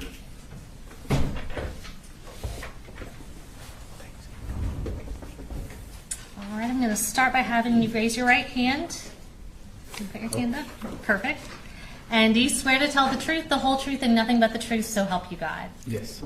Okay. And will you introduce yourself? And by that I mean just tell us your name, and if you want to spell your first and last name for us, and you can go ahead and put your hand down. My name is Ronaldo. It's spelled Ronaldo. Okay. And what's your last name? Vega. And how do you spell that? Vega. Thanks. And Ronaldo, what school do you go to? I go to Apalachee. Okay. And how old are you? 16. So what grade are you in right now? Sophomore. You're a sophomore. And so were you also at Apalachee during the 2024 to 2025 school year? Yes. Would that make you a freshman last year? Yeah. Okay. And were you at school on September 4th of 2024? Yes. Who did you have for second period? Miss Ryan. Okay. And we are going to pull up your class's seating chart, and we should have circled where we believe that you would have been seated that day. Can you tell us if that's correct? Yes. Okay. And Ronaldo, is that in the bottom left corner? Is that where the front door of the classroom was? Mm-hmm. Okay. And when you were in Miss Ryan's class that day, tell me when you first realized that something was wrong. After he kicked the door. Okay. And so you said he kicked the door. How did you know somebody had kicked the door? The door had slammed on like a table that wasn't there. Okay. Like where we write our passes and everything. And that's how we all had like turned around. Okay. So did you hear something before you saw anything? Yeah. And once you turned around, what do you remember seeing? I see Cole with the gun, and he had gloves on that were yellow. Okay. With a scope on it. Okay. And what did he do? He had like shot, I don't know how much times, but he had like shot. Was it a lot of times? Yeah. Okay. What did you do when that happened? I had went down to duck, Okay. and I had saw Christian like just sit there, and then afterwards I had seen him behind the door, like covering himself. Okay. And that's Christian? Christian is like right in front. Okay. What happened at that point? He had like went on the ground and covered, like, I don't know how to show you, but he was like grabbing his legs and standing behind the door. Okay. And when the shooting stopped, what do you remember? When he had stopped, I had like gotten up from my desk and there was like blood everywhere, and I almost slipped to go close the door. Okay. And did you do anything else once you went over towards the door? I had threw desks that were near the door, and then I went back to the teacher's, Miss Ryan's desk. Okay. And we'll later on be showing the video of this, but you said you threw some desks. Did you throw a good bit of furniture in front of that door? Yeah, I'll say like the whole front row, like right here. Mm-hmm. And then once you threw that barricade up, where did you say you went? I went behind Miss Ryan's desk. Okay. And is that kind of in the back of the classroom? Yeah. Okay. Do you remember who you saw after that? I had seen Candace behind the desk too, and I had seen Taylor on the ground. That's pretty much. Okay. How are you feeling at this point? At this point? Mm-hmm. Shocked. Yeah. Were you able to call anyone? Yeah, I was able to, because they had taken her phones at the start of it, and she had put them in a cart, and that's where the cart was, next to her desk. And so I asked a friend to give me the phone, and I had called my parents. Okay. Were you able to speak with them? Yes. Okay. What do you remember as far as when law enforcement came? A girl was screaming that he was dead, and not saying who it was, but just screaming someone was dead.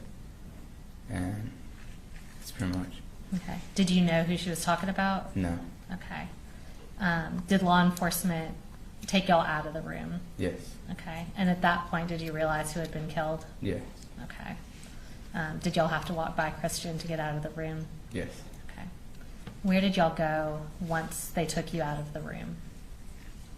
We had went on the hill for Human Mars first, and then they had told us to go to the football field. Okay.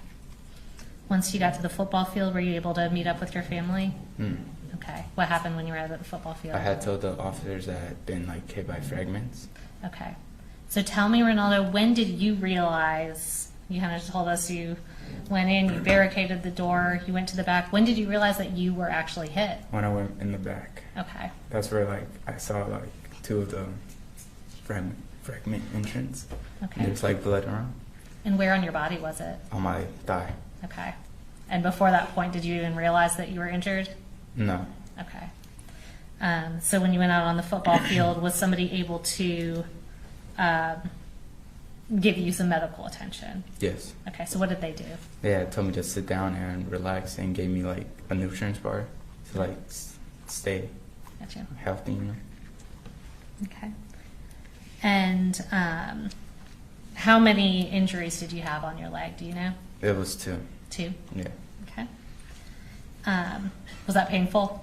It was like a sting, like if a bee was stinging me. Okay. I just staying there. Gotcha. And did that take a little while to heal? It took around like three weeks around there. About 3 weeks? Yeah. Okay. So other than physically, tell me about how this has impacted you mentally and emotionally. I had gotten more aggressive. Okay. And I would like ignore things, and I wouldn't like hug my mom. You wouldn't hug your mom? Why not? Just couldn't? Okay. And I can tell you're feeling a little emotional. Has that been hard for you? Yes. Okay. And has that been kind of changes that you've been struggling with ever since then? I've been having dreams. Okay. And did those dreams start after the shooting happened? Okay. And have you received counseling for what you went through? Yes. Okay.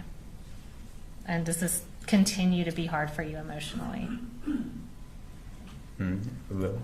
A little, okay. And Ronaldo, I don't have any other questions for you, but the defense may have a question or two for you. No question, John.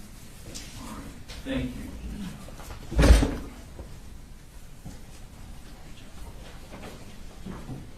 State calls next week. State called Howard Carter.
Carter, you can have a seat, and if you could raise your right hand. Do you swear to tell the truth, the whole truth, and nothing but the truth to help you God? I do. Okay. And can you introduce yourself to the jury? I'm Howard Carter. I am a registered nurse at Northeast Georgia Medical Center in Barrow County. And how long have you been a registered nurse? About 7 years. Have you spent that entire 7 years in the Barrow County Hospital? No, ma'am. I was with Piedmont Walton first. Okay. What educational background do you have that qualifies you for your position as a nurse? There was 2 years of prerequisite courses at Gwinnett Tech, and then there was my RN training at Athens Technical College. Okay. And at Northeast Georgia Barrow, what kind of nurse are you? I am a registered nurse in the emergency department. And tell us what you do as a registered nurse in the emergency department. We are the first line when you come to the hospital. We triage and we determine, as a nurse there, we treat and either send you to transfer or send you into our hospital or send you home. Okay.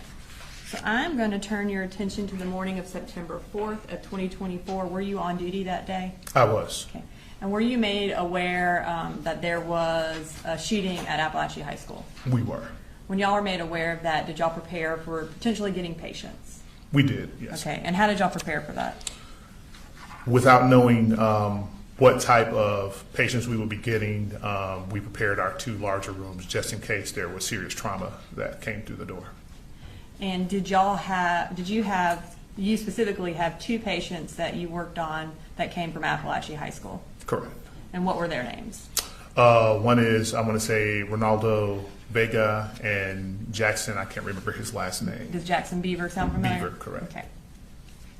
Do you have an independent memory of working with the 2 of them? Yes. Okay. And if you can tell us, was there anything that stood out to you about either of their demeanors? I think Mr. Vega may have been crying. Mr. Jackson, nothing really. Okay. Or Mr. Beaver, sorry. Yes. And as far as your role in their treatment, you mentioned that ER nurses triage. Is that what you did with Mr. Beaver and Mr. Vega? Yes, ma'am. Okay. And did you also, were you their, I guess, main treatment provider that day? Yes. I'm going to start with Ronaldo Vega. And I'm going to introduce in the evidence case exhibit 98, which is the medical records for Mr. Vega under the business record exception. You said 98? 98, Your Honor. Any objections? Just as to it going out to the jury, Judge. All right. What states 98 submitted? And I'm going to show you these just in case you need them Thank you so much. for your answering of the questions. All right. So when Mr. Vega arrived, do you know how he arrived to your hospital? Via EMS. And around what time did he get there? Mr. Vega, I want to say it was 12:52 to be exact, or 11:52. I'm sorry. And when he arrived and you assessed him, what did you observe about his visible injuries? And I'm going to get this exactly. He had what we would consider just lesions or abrasions in his left and upper lower extremity, and including his left shoulder. That's what we observed initially. Make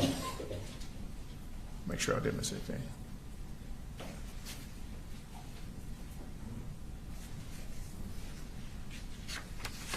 And most of those fragments were at the surface of the skin. Yeah. Okay. And you said you observed abrasions or lesions. What was the cause of those abrasions or lesions? There seemed to be, in some cases, metal in them. And what we couldn't guarantee a cause. We don't know exactly, but We just knew that they probably entered the skin with force because they were up underneath the skin. And you said metal was inside the skin. Were those consistent with bullet fragments? It could be, yes, ma'am. Okay. And how old was Mr. Vega at the time of his treatment? I think Mr. Vega was 14 at the time of his treatment. Okay. Those types of injuries where there is metal that has entered your skin, obviously with force, as you indicated, would those injuries be painful? Yes.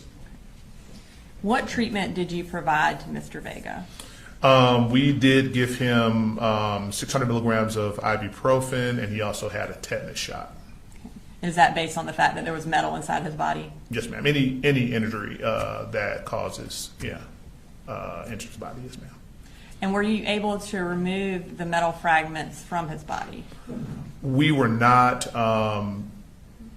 as per the provider, the metal would have to, because it would have been tissue disruption from as per the provider, it would grow out of his skin. The skin would push it out over time. Okay. So essentially causing, or I guess trying to take the metal fragments out would cause more damage. Yes. And y'all chose to kind of let them work themselves out Yes, on their ma'am. own. Okay. Now, at this time, I'm going to move to Jackson Beaver. I'm going to introduce him to evidence, State's Exhibit 99, which are the medical records for Mr. Beaver under the business records exception as well. Any objection to 99? Same objection, Judge. All right, 99 is submitted. And was Mr. Vega able to leave that day from the hospital? Yes. Did y'all, before we get to Mr. Beaver, before Mr. Vega left, did y'all kind of assess his emotional needs and provide resources if needed for that as well? If I remember correctly, and looking through actually more than what you guys have here, I think we let him speak to behavioral health. Okay. And is that something that you do when someone has been through a traumatic experience? Yes. Okay. Now, moving to Mr. Beaver, did you have the same role in his treatment that you had in Mr. Vega's treatment? Yes, ma'am. Okay. And approximately what time did Mr. Beaver arrive at the hospital? It looks as if that is going to be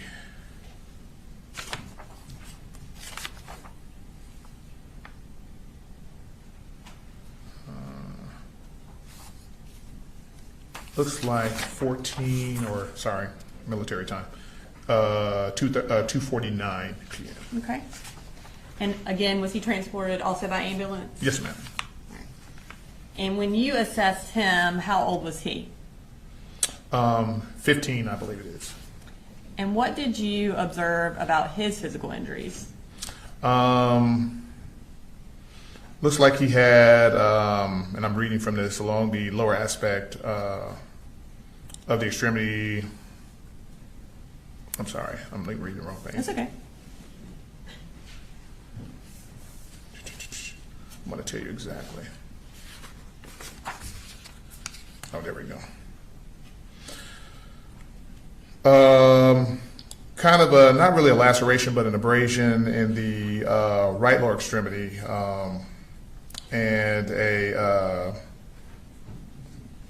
says a wound to the lateral posterior right thigh that was bandaged. So yeah. Okay. And when you say it wasn't really, it was an abrasion versus a laceration, kind of tell us what the difference is.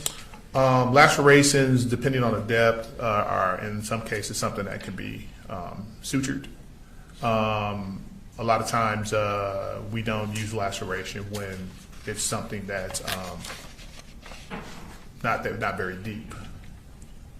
And as far as his injuries, did he have metal fragments as well in his body?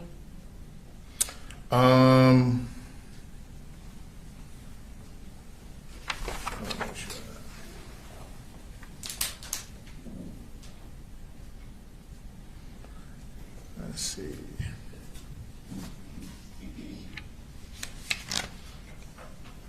Yes. And what treatment did you provide to Mr. Beaver? His treatment was we bandaged the area where he had the abrasion. That was the first thing we did, and I just want to make sure. He was also x-rayed to make sure there weren't any Like fractures? Right. Because of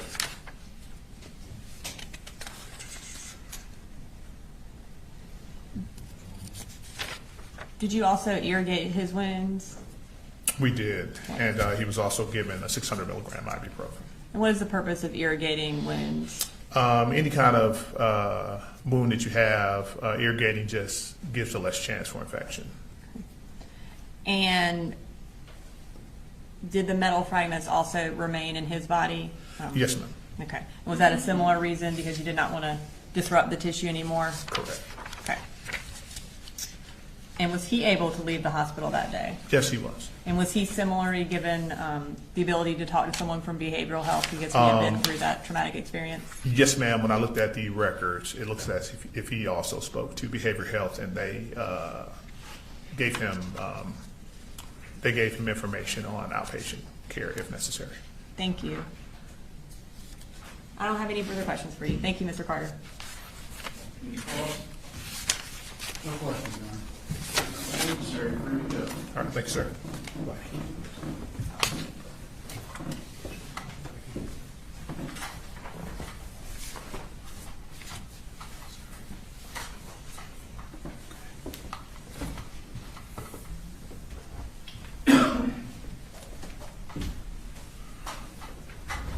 State calls next witness. State calls Special Agent Jerry Oldman.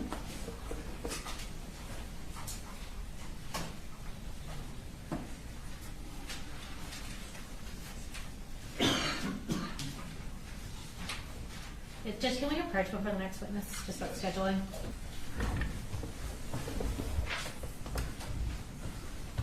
Go ahead and have you raise your right hand. Do you swear or affirm any testimony you're about to give in the matter now pending before the court is the truth, the whole truth, and nothing but the truth, so help you God? I swear. All right, and if I can start by just having you introduce yourself, and if you'll spell your name for the court reporter. Okay. I am Jarrell Mann. I'm currently a special agent with the Georgia Bureau of Investigation. My first name is spelled Jarriel. Last name is Mann. All right, and tell us about what region you work in and what your role is there. I'm currently assigned to Region 10. That is the Atlanta office. We do a lot of OISs and also fraud investigations and stuff like that. Okay. Is OIS officer involved shooting? Yes. Okay. Sorry. So y'all stay busy in the Atlanta Yes. office of the GBI, I'm sure. Yes. And even though you generally work out of Atlanta, did you provide assistance in the Apalachee High School shooting investigation on September 4th of 2024? Yes, I did. All right. Where did you first respond in assisting in this investigation? Of course, it came out as an active shooter, so we responded to Apalachee High School. Okay. And then from there, we were divided in to do investigative acts. Gotcha. And so from the school, where were you sent to go do follow-up investigation? I was sent to the hospital to conduct interviews and speak to victims and, collect any evidence and also check up status of possible victims at the hospital. Okay. And was that the Northeast Georgia Medical Center here in Barrow County that you went to? Yes, that was. Okay. And while you were there, did you specifically speak with Ronaldo Vega? Yes, I did. Tell me about what his demeanor was like when you met with him. Well, when I spoke with Ronaldo Vega, of course his guardians were there. He seemed kind of distant and seemed like he was in shock. Okay. So I had to give him kind of a moment to kind of brace himself before I had spoke with him. Gotcha. So he was a little held back when he was talking Yes, to you I initially? did see tears, and Okay. he seemed like he was visibly upset at the time. Gotcha.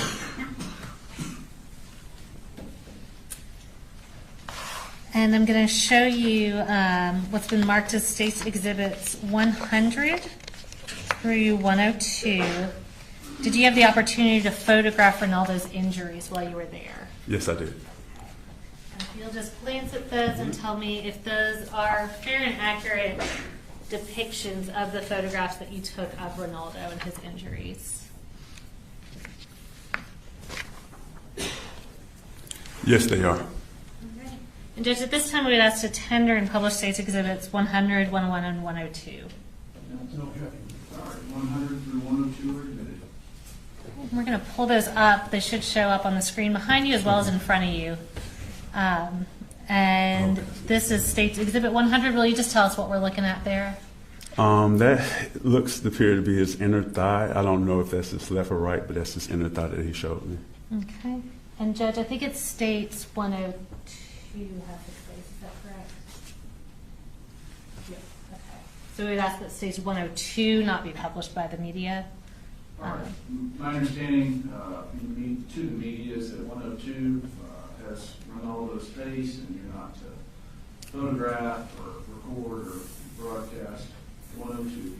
All right, so this is 100. We'll show 101 first. And what are we looking at here? This is his arm. It was, I guess it was injuries or lacerations that was shown to me that I documented and took pictures of as well.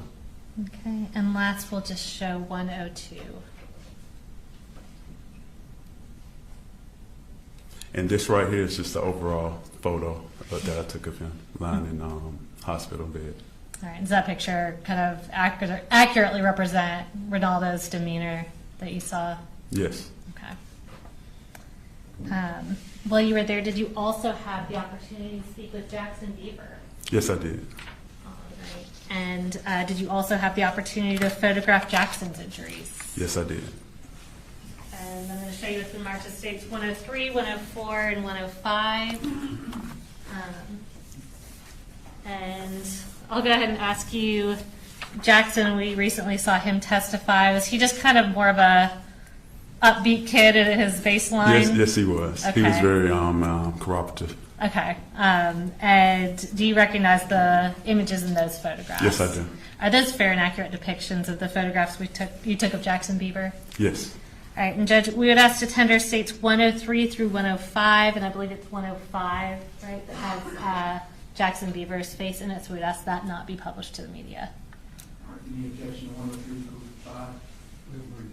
All right, 103 through 5 are admitted, and just announce when you get to 105.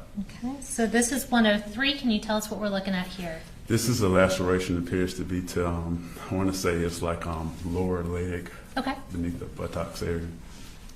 And next we'll pull up 104. And these are just, I guess, lacerations are, I don't know if it's fragments from some sort on his calf muscles that he showed me. Okay, so did he have kind of a spattering of superficial injuries that you observed on his leg? Yes. Okay. And this last one is going to be the one that has his face in it, and that's 105. Is that Jackson Beaver? Yeah, it's just showing him and his demeanor, yes. All right, thank you.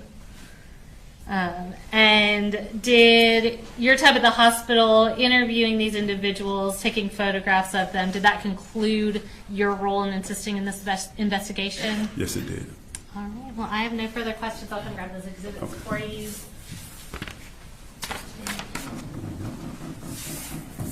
Cross. No cross, you're free to go, sir.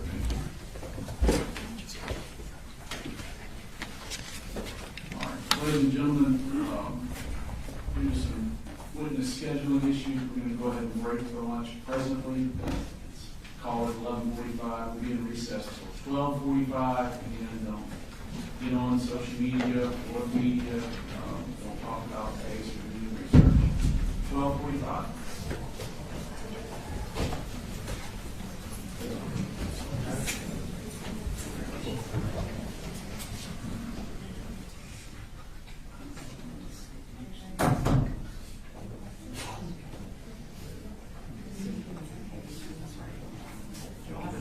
How long you think you're going to be able to go today? We have 11 more witnesses slated for today, so, and that's all we were planning, but that would be 23 witnesses total. So we felt like. I'm not chastising. I'm just asking. So I imagine we'll end a little here because they are mostly the students. And then we have 2 more teachers. But if you want to keep count. I said earlier, Judge, we don't anticipate cross-examining anybody unless something unusual is said. So should move fairly quickly. I'm going to just let the bailiffs tell the jurors that we may end a little early, just in case there's some plan that they're able to make, but absolutely. I mean, do you think you talking maybe 4 o'clock, or you think earlier than that? Well, see, 11 witnesses, similar to what we've had this morning. And Yeah. we did 12 this morning, I think. We did 12, and it took us, what? 3 hours. 3 hours? No. 3.5. Right. 2.5 hours. That's right, we broke. So we could end by 3:30. All right, we'll just leave it alone. We'll give them a precedent. Yes. All right. Is the jury ready? Yes, sir. Are y'all ready for the jurors? Yes, Your Honor. All right, bring them in.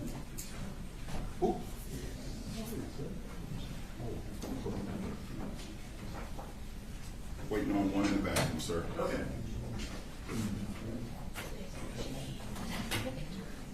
Oh, he said, come on.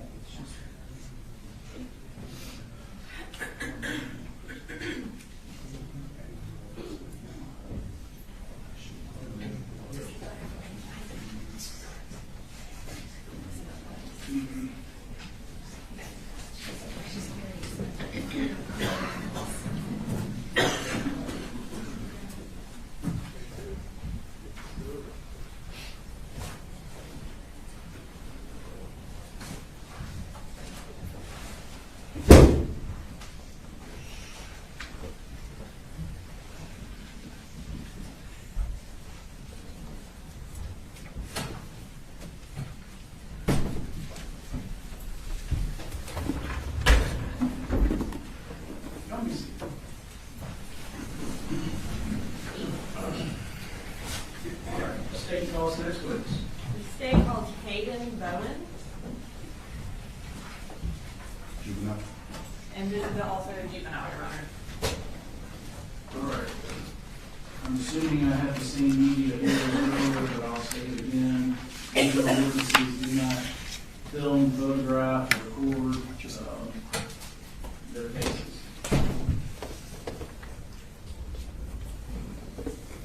Good afternoon, Ms. Bowen. Can you raise your right hand? Do you swear to tell the truth, the whole truth, and nothing but the truth to help you God? Help me God. Okay. And if you could, I know you're a little soft-spoken. If you could speak up like you're talking to the back of the room so the jurors and the judge can hear you. So we're going to start with if you could just tell everybody your name and then also how to spell it. Hayden Bowen, Hayden Bowen. And what school do you go to, Hayden? Apalachee. How old are you? 16. And when did you turn 16? November 14th. Did you attend Apalachee High School the school year of 2024 to 2025? Yes. And were you a freshman that year? Yes, ma'am. Okay. Did you go to school on September 4th of 2024? Yes, ma'am. And can you tell us what your second period class was? Miss Ryan. Miss Ryan? And while you, I guess on September 4th, was that a day where you got a new seat? So the first day of like the new seating chart? Okay. I'm going to bring up that seating chart. And if you could just, I think we're going to have a circle around where you were sitting. If you could just tell us if that is where you remember you were sitting on that day. Yes, ma'am. Okay. So on September 4th, while you were sitting in class, did someone come to the door who was not supposed to be there? Yes, ma'am. Okay. Can you tell me what first drew your attention to him? The banging of him opening the door. Okay. So when he opened the door, there was a banging noise. Yes, ma'am. Did you recognize him? No, I didn't. Had you ever seen him before? No. What do you remember about him? On that day? On that day, yes. I remember black clothes is all I remember seeing him. Do you remember what he had with him? A gun. And what did he do? He shot in our class.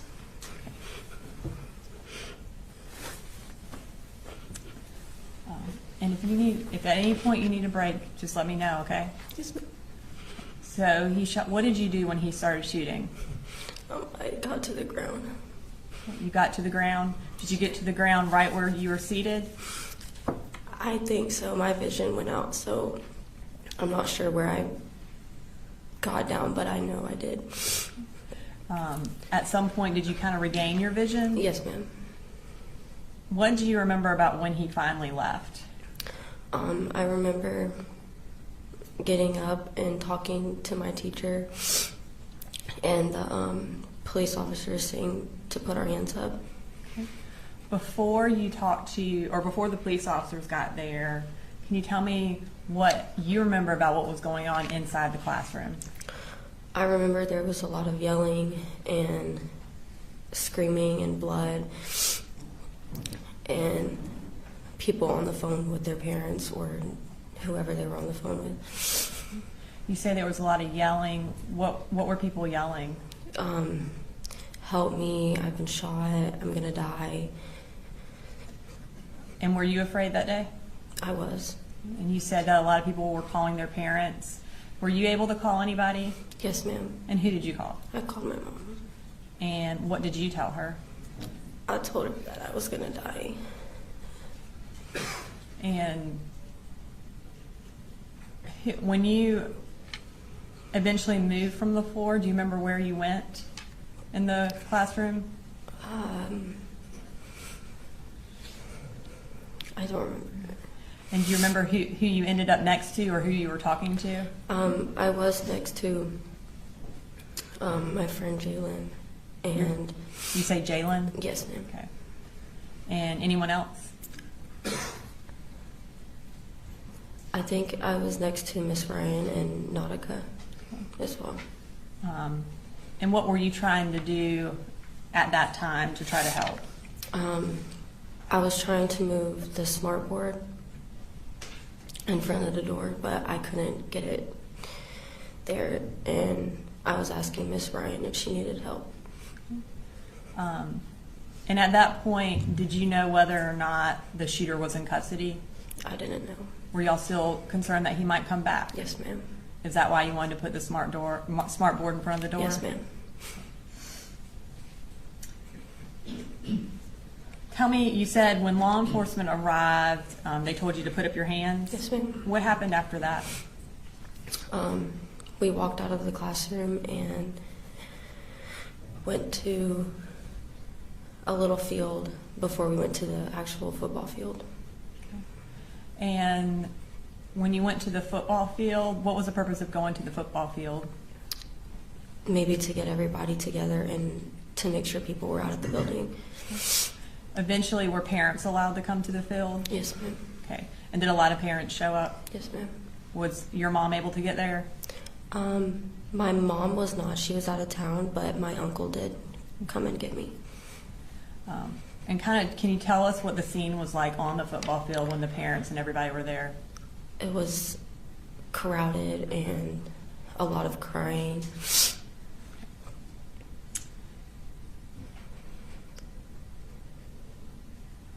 Were you, you mentioned that you walked out of the classroom. Were you one of the first students out or were you one of the last students out?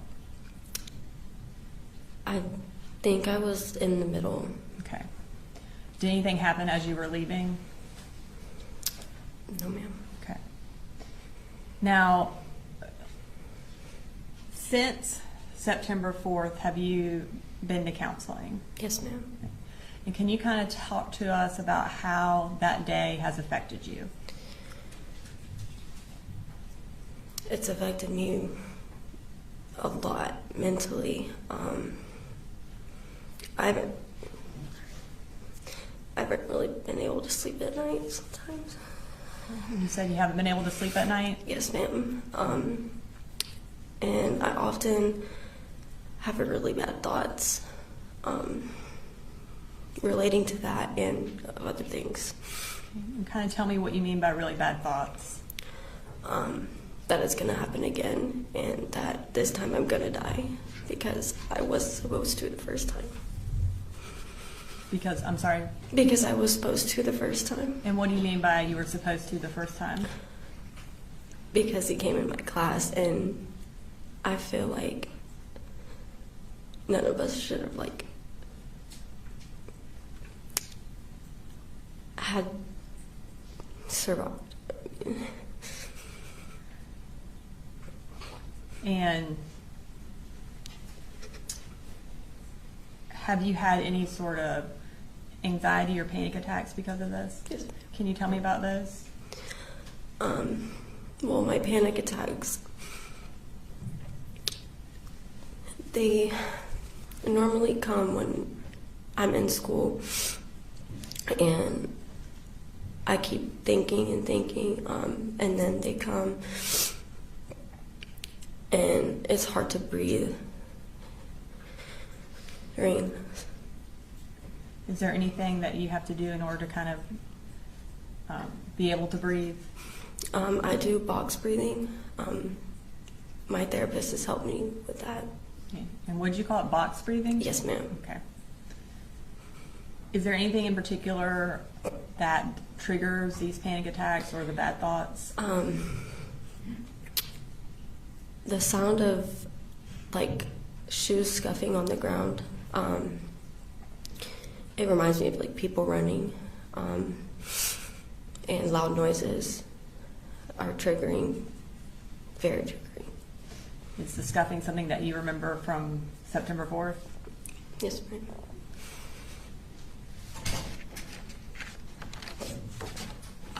I don't have any further questions, Hayden. Do y'all have any questions for her? Cross? No questions, Judge. All right, thank you.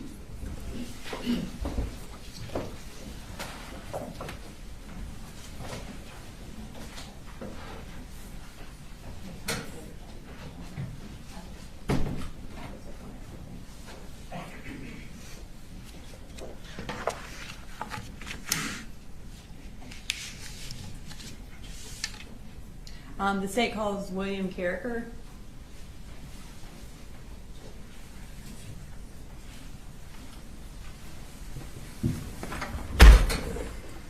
He is also a juvenile. I should have mentioned that. Same instructions to you. And Judge, I think our next, about 7 after Mr. Carricker are going to be juveniles back to back to back, if that makes sense. Multiple juveniles testifying in a row here, so we're going to do instructions. All right. Can you raise your right hand, William? Okay. Do you swear to tell the truth, the whole truth, and nothing but the truth to help you God? Yes. Okay. Can you tell us your name? William Carricker. Can you spell your last name for us? Carriker. And what school do you go to? Apalachee High School. What grade are you in right now? 10th. So were you in 9th grade for the 2024-2025 school year? Yes. And how old are you right now? 16. When did you turn 16? September 22nd. Were you at school on September 4th of 2024? Yes. And who was your second period teacher? Miss Ryan. Okay. And what did she teach you? Math. Okay. I am going to show you a map from your seating chart from that day. We're going to put a circle around where you were sitting. If you could just tell us if that's where you remember you were sitting. Is that right? Is that where you were sitting? Yes. All right. Thank you, William. Okay. So during that period, did someone come to the door on September 4th that was not in your class? Yes. Did you recognize him? No. Had you ever seen him before? No. Can you tell us what happened when he came to your door? I believe he banged on the door a bit, and then he kicked down and started shooting. Okay. Do you remember what happened after he started shooting? He left and we hid in the class. He left and you hid in the class? Yeah. Where did you hide? Behind the table. And when you hid, did you try to make contact with anyone in your family? Yes. Who did you contact?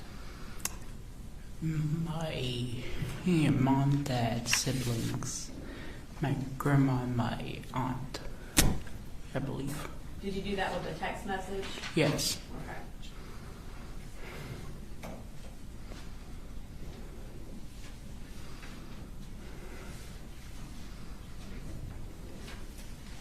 I'm going to show you what's been marked as State's Exhibit 106.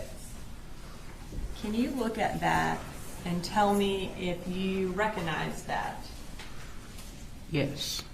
And what does that look like to you? The group chat I made telling my parents what was happening. Okay. And is it like a fair and accurate screenshot or copy of that group chat with your parents and your family from September 4th of 2024? Yes. Your Honor, at this time I'd like to introduce into evidence State's Exhibit 106. You don't get that. All right, 106 is admitted.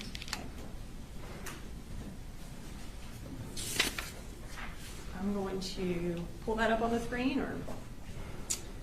All right, so at the very top of this text, it has William. Is that you? Yes. Okay. And you sent a text message that says, "There's a school shooting. If I don't make it, I love you all." Is that right? Is that what you sent? Yes. Okay. And what did you mean by that text? I wanted to know that if I did die, that they would know that I loved them. And were you afraid for your life that day? Yes. Have you been affected by what happened that day? Like, how have you been affected by what happened that day? I was scared to go to school for a bit. You were scared to go to school for a bit? Yes. Were you finally able to go back to school? Yes. Okay. And are you there right now? Yes. All right. Thank you, William. I don't have any further questions for you, but let's check with the defense counsel real quick to see if they have any questions. Any calls? No calls, Judge. All right. Thank you.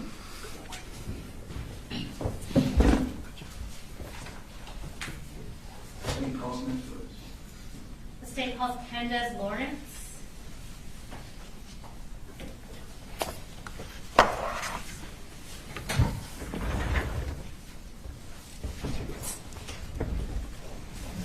All right, Candace, the first thing I'm going to have you do is raise your right hand.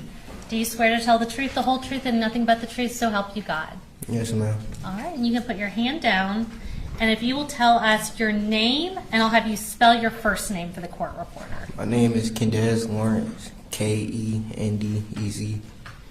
And Kendez, what school do you go to? Apalachee, And what grade are you in right now? 10th grade. And were you at Apalachee during the 24 to 25 school year? Yes, ma'am. Okay, so were you a freshman that year? Yes, ma'am. Okay. And did you go to school on September 4th of 2024? Yes, ma'am. Okay. Who did you have for second period?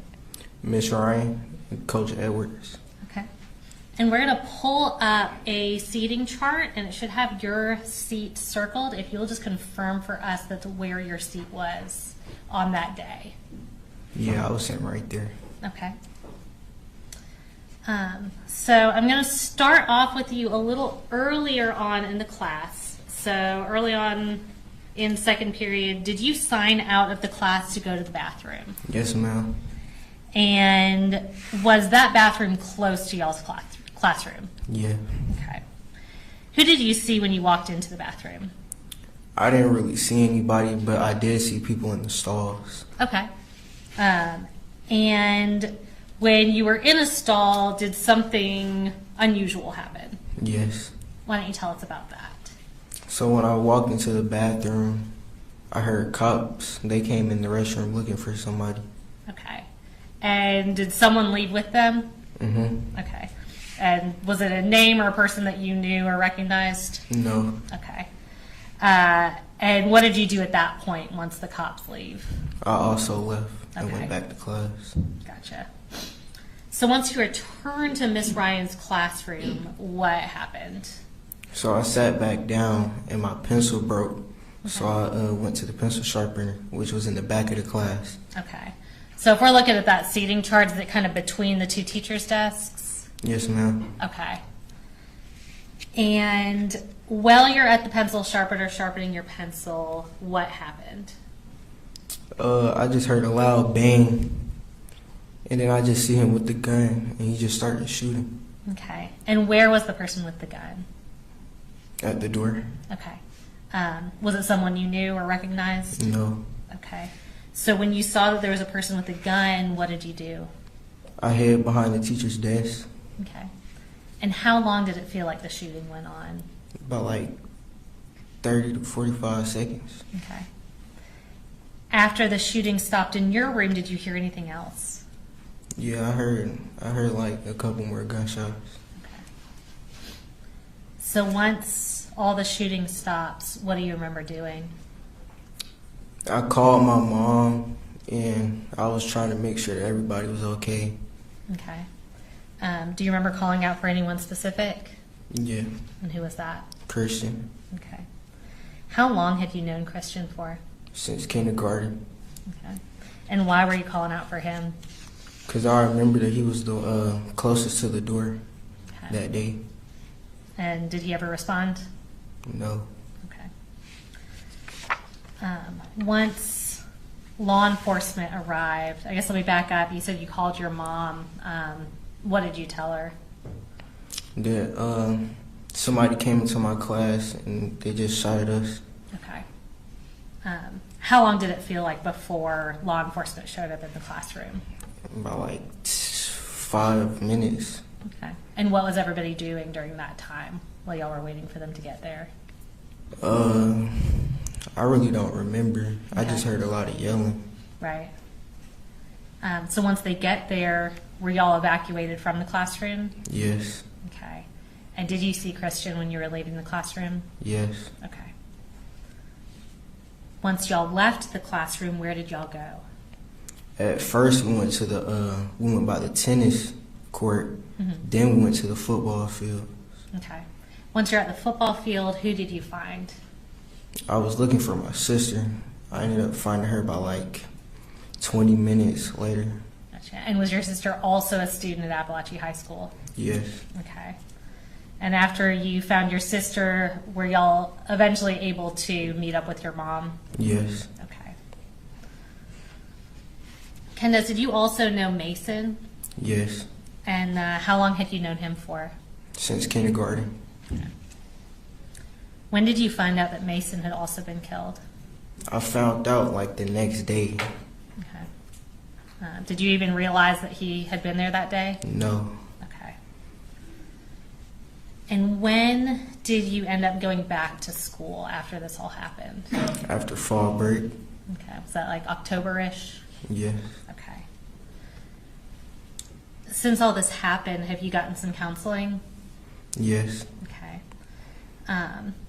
And tell me a little bit about how this all has affected you. Well, I'm not as comfortable as I used to be at school no more. Mm-hmm. Is there anything specific that gets you really nervous if you're at school? Everything. Everything. Okay. I've also been having bad dreams a lot. Okay. And did that start after the shooting? Mm-hmm. Okay. And I want to talk to you about one thing after this happened. Was there something specific about the way things played out that day that really bothered you? Yes. All right. Tell me what that was. I thought I left the door open that day. Okay. That was something that bothered me. Was that something that you thought about a lot? Mm-hmm. Okay. And something you were like blaming yourself for? Mm-hmm. Did that kind of make you question your memory of the whole thing? Yes. Okay. So Candace, about a month ago or a few weeks ago, did you actually ask my office to be able to watch the surveillance footage of the shooting in Miss Ryan's classroom? Yes. And did that allow you to confirm that you had not left the door open? Yes. Did that give you some closure? Yes. Okay. Okay. Was that hard for you to do? Yeah. Thank you, Pendez. I do not have any other questions for you. I do not believe. No problem. All right, thank you. Thank you.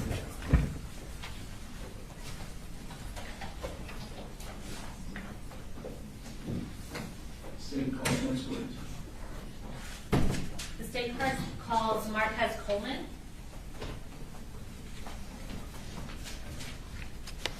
All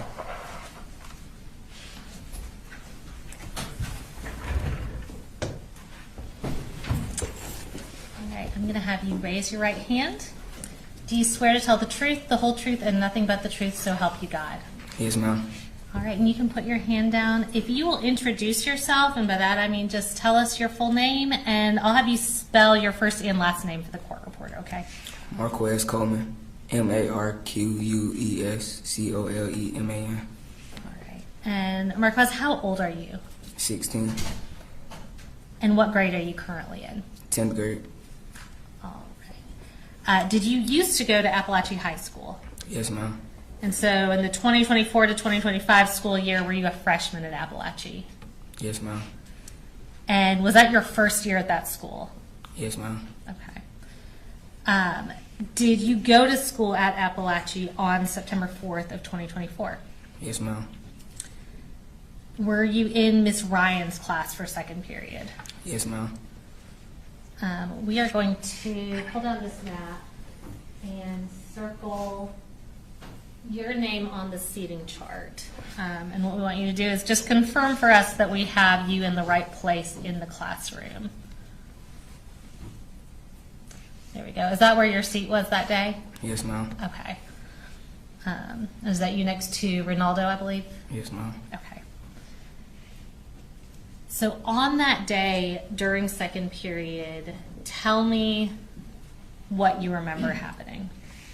I was just doing my work, and then I looked to the left, and then the door was just open, and then the dude started shooting, and then I got up and ran behind my teacher desk, and then I was just hiding, and then I heard scream. Everybody was just screaming. At first, well, my ears went blank for a little bit because like the shots were so loud.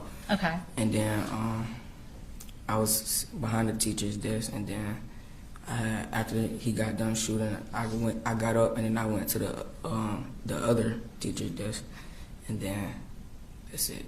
Okay. Did you know the person who was shooting? No, ma'am. Okay. Do you remember how long did it feel like the shooting went on for? Probably about like 30 or 40 seconds. Okay. And about how long did it feel like before law enforcement arrived? Maybe like 5 minutes, 7 minutes. Okay. What was everybody doing in that time before law enforcement was able to make it to y'all? Everybody was just like screaming, panicking, on the phone with their parents, trying to call their parents. Were you able to call your parents? Yes, ma'am. All right. Who did you talk to first? My dad. Okay. And what did you tell him? I told him, I was like, somebody just came in our classroom and started shooting. Okay. Once y'all got out of the classroom, where did you go? We went to a small field, and then we went to a football field after. Okay. And were your parents able to eventually find you there? Yes, ma'am. Okay. Did you go back to Apalachee High School after the shooting? No, ma'am. Why not? Because I was scared. Okay. So did you change schools because of this shooting? Yes, ma'am. Okay. And when did you enroll in a new school? I can't remember. I can't remember. Okay. Was it a period of time that you were out of school? I think I was out for like 2-3 months. Okay. Has this changed how you feel about going to school? Yes, ma'am. Did you previously like to go to school? Yes, ma'am. And how do you feel now? It's different now. Like every time I'm in the classroom, that's all I be thinking about. Like, yeah. Okay. Is it hard not to think about that even though you're at a different school? Yes, ma'am. Has it affected your interest in sports and extracurriculars? Yes, ma'am. Tell me about that. Like it just like after that happened, I just like lost love for sports. I didn't want to do it anymore. Okay, so you drop out of the sports you were playing? Yes, ma'am. Okay. Was that basketball? Do I remember that right? Yes, ma'am. Okay. Have you had counseling since this happened? Yes, ma'am. Okay. I don't have any other questions for you. They don't have any questions, then you're good. Any thoughts? All right. Thank you. Thank you. You're good.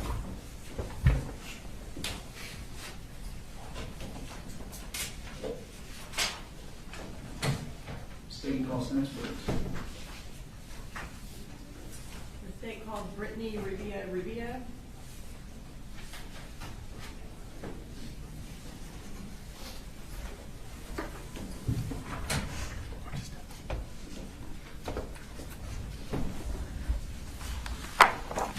Can you please raise your right hand? Do you swear to tell the truth, the whole truth, and nothing but the truth so help you God? Yes. Okay. And just so everyone can hear you, if you will just kind of speak loud enough, kind of like you're talking to the back of the room, so the jury can hear you and the judge can hear you.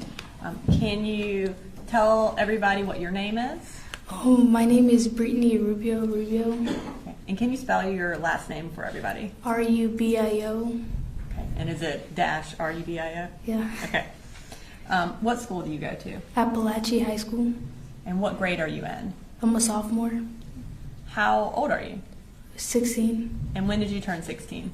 December 2nd. Back in the 2024 to 2025 school year, were you a ninth grader? Yes.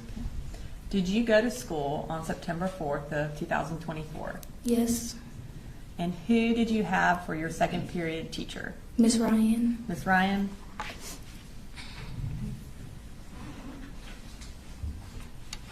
I'm going to pull up on here the school seating chart. And we have where we think you were sitting circled. Is that where you remember you were sitting that day? Yes. Okay. Was that a new seat for you that particular day? Yeah. Okay. While you were in class, did someone come to the door that was not in your class? Yes. Okay. And tell me how you, or what brought your attention to someone else being in your classroom? Well, I heard a knock and I just looked up and I saw him. Okay. And do you remember anything about him? He had like long, curly blonde hair. Okay. Was there anything that stood out about what he was carrying? Well, I didn't see at the time. No. Okay. Tell us what you remember happening. Well, I heard a knock, so I look up, and then the door opened, and just like shots got fired. What did you do when he started shooting? Well, I got up. I got like under my desk for a little bit, and then I just like got up because I heard Nautica say she got shot. And was Nautica sitting right next to you? She was in like, well, yeah. And when you heard her say that she got shot, what did you do? Well, I just like went towards her, and we went to like where Miss Ryan was. Did you help her get over there, or did y'all walk together? Well, she went like by herself, and I was like beside her. Okay. Did you stay there until police got there? Mm-hmm. And were you? Tell me what you were doing. Were you talking to Nautica? Were you? Well, I was with like.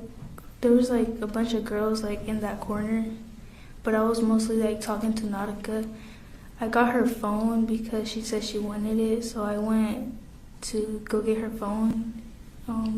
Ms. Ryan would take up our phones, but that day me and Nautica didn't give our phones. We put it in her book bag, so I had to go to her book bag and get it. And when I was there getting the book bag, that's when I saw Christian. And then I told Coach Edwards that Christian was there and he needed help. He went to go help him, so I just left and I gave Nautica her phone. And did Nautica call her mom? Yeah. Did you at any point get your phone and call anybody? I got my phone when I got hers. Okay. And who did you try to call? Oh, I was gonna call my mom, but then I just didn't. I don't know why. Okay. When you were sitting there kind of with all the girls over in the corner, do you know how long y'all were there waiting on police? No, but it felt quick for me. Okay. When y'all were there, did you know whether or not the shooter had been taken into custody? I didn't know. Okay. Were y'all afraid that he was going to come back? Yeah. Okay. Had anyone tried to barricade the door to prevent that from happening? I think it was Coach Edwards. Okay. When police got there, tell me what happened. Well, they told us to put our hands up, so we all did. I was trying to like walk out, and then Martin, he was like comforting me, saying it was okay and that I could do it, and he was just comforting me to tell me not to look down because there was like blood everywhere on the ground. And then after I left the classroom, we went up a hill, like near the football field. Okay. And what were y'all doing in the football field? It was just a bunch of students and classes, like all together. And I saw my friends, so I was just like with them. And then we started moving to the bleachers. Is that where parents ultimately came to meet y'all? Yeah. Okay. And were you able to find your parents or a family member? Yes. Okay.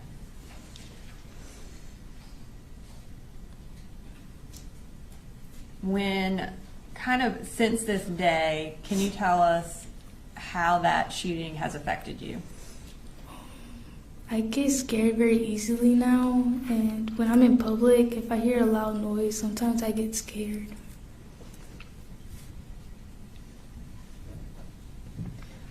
When did you go back to school after this? The first day they said we could go back. Was it difficult going back? A little bit. Does anything kind of trigger you being afraid? Yes. Okay. And can you tell us what that is? Well, guns, loud noises, and sometimes being near a door. All right. Thank you, Brittany. I don't have any further questions for you, and I don't think the defense has any. Attorney Cross? No, Your Honor, no questions. All right, thank you.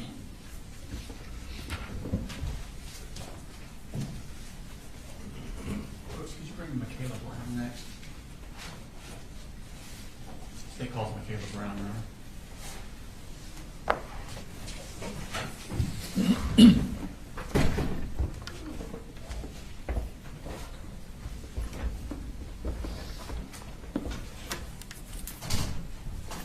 Hey, Michaela. Hey. Could you raise your right hand, please? Swear the testimony you're going to give, the matter now pending before this court, will be the truth, the whole truth, and nothing but the truth. I swear that everything will be the truth and nothing but the truth. Thank you. Put your hand down. If you could, I'm going to need you to speak up so everyone can hear you, okay? And you can use that microphone. Could you please introduce us and tell us what your name is? My name is Michaela Brown. Okay. Can you spell your first name for the court reporter? Makaylah. Okay. And Michaela, where do you go to school? I go to Apalachee High School. And how old are you? I'm 16 years old. And when is your birthday? September 19. Okay. Last year, did you also go to Apalachee? Last year, school year, did you also go to Apalachee? Yes, sir, I did. And were you a freshman that year? Yes, sir. For second period, what class did you have? I had Miss Ryan's class. Okay. And on September 4th, were you in class that day? Yes, sir. Okay. We're going to pull up a seating chart. That's not it there. Well, that's the seating chart. We're going to pull a different one up that has where we think you were sitting. And tell us if that's correct.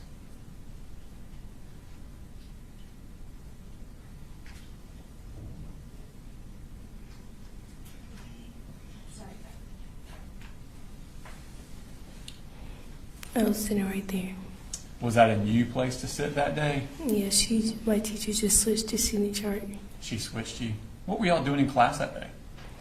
I think that's the day when she switched the seating chart. I don't remember. Okay.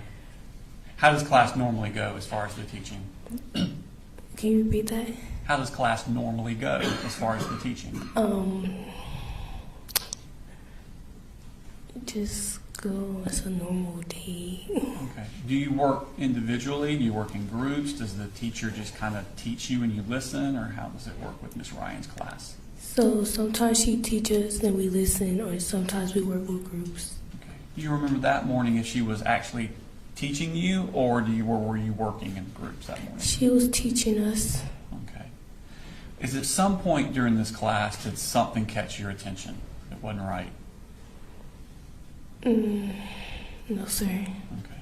When did you first notice something happening? When he was just standing at the door. Okay.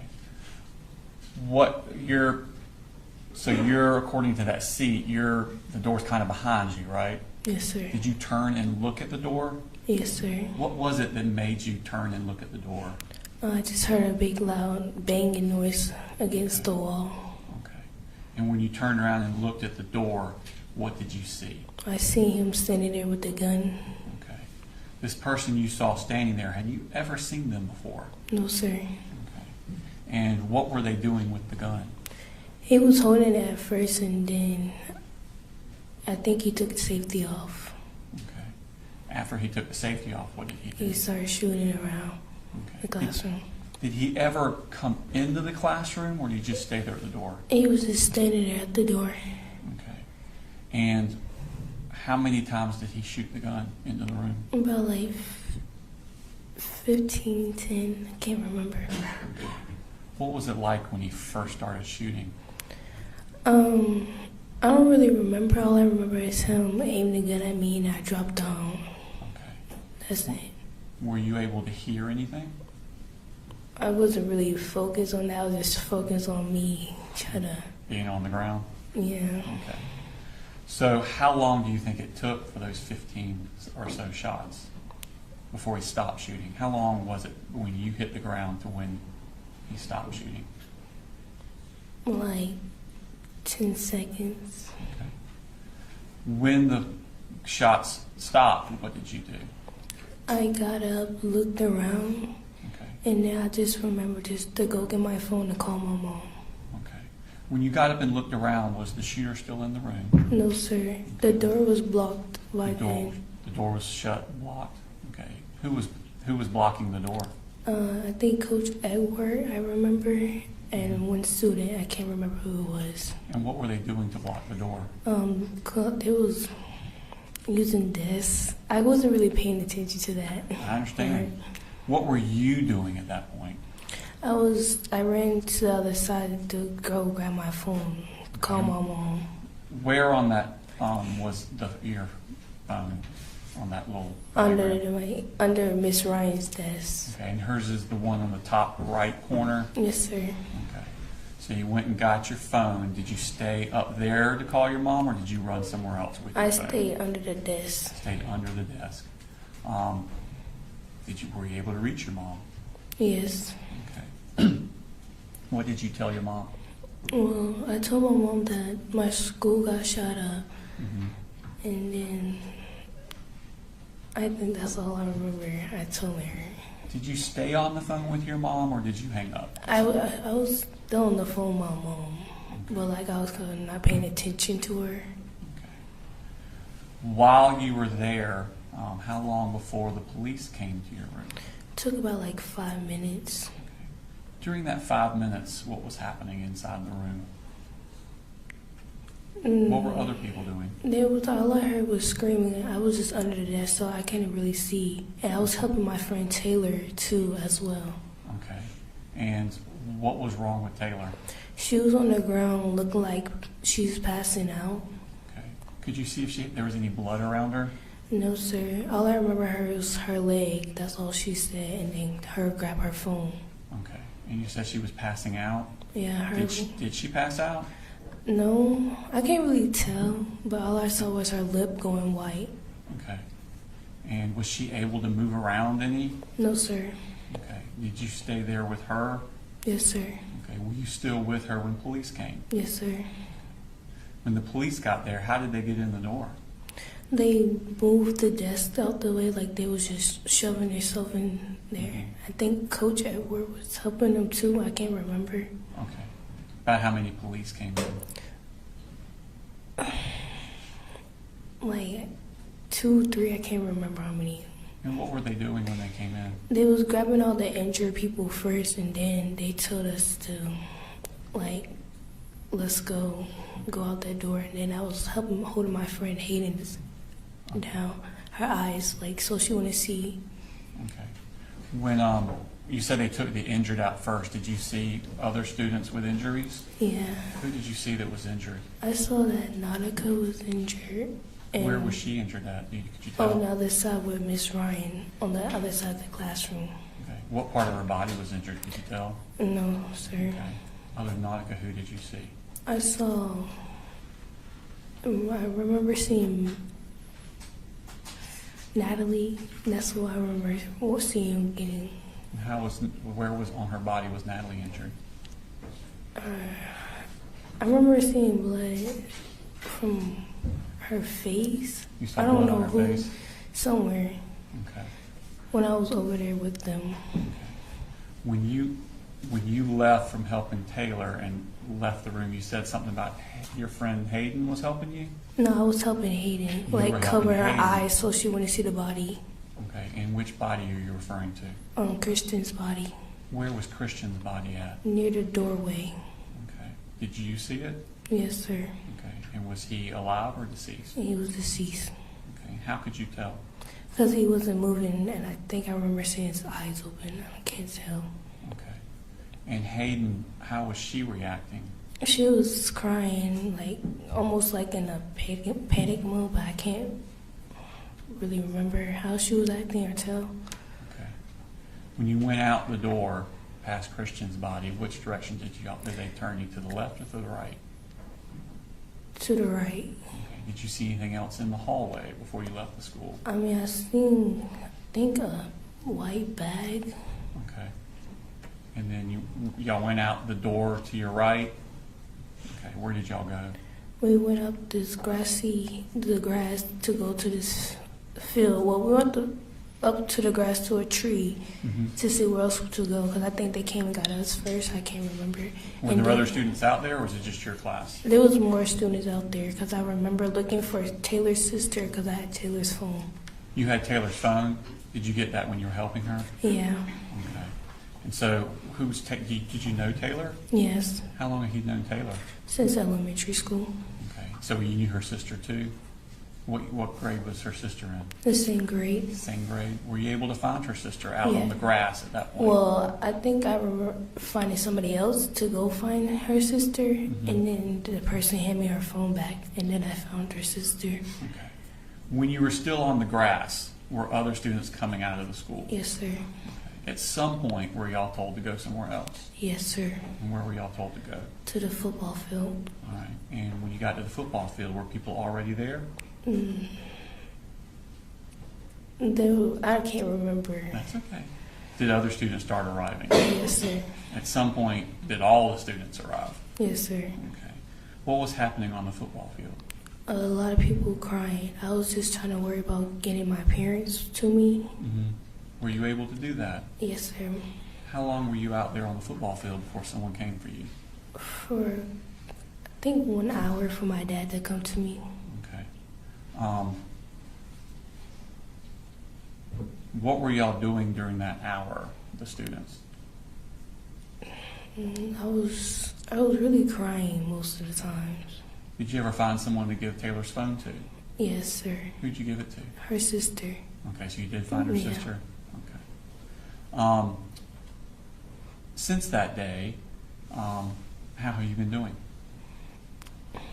Still a little traumatized. Tell me about that. So every time, like, my parents go out a lot, so every time they go out, I'm always home alone with my brother, and I'd be scared to, like, stay there so many times. Anything else? And then taking my dogs out at dark time. Have you done any counseling? No, sir. How long before you went back to school? As soon as they let people. As soon as they let you in? Okay. How has things been going at school since then? Still worry about, like, is it going to happen again or is it not going to happen again? Okay. All right. Thank you, Michaela. I don't have any more questions for you. No problem. Thank you. Thank you.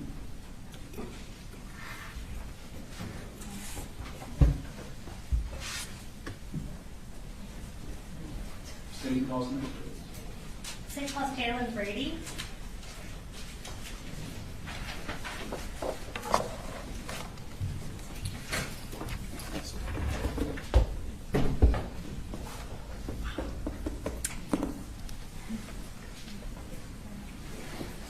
First thing I'm going to do is have you raise your right hand.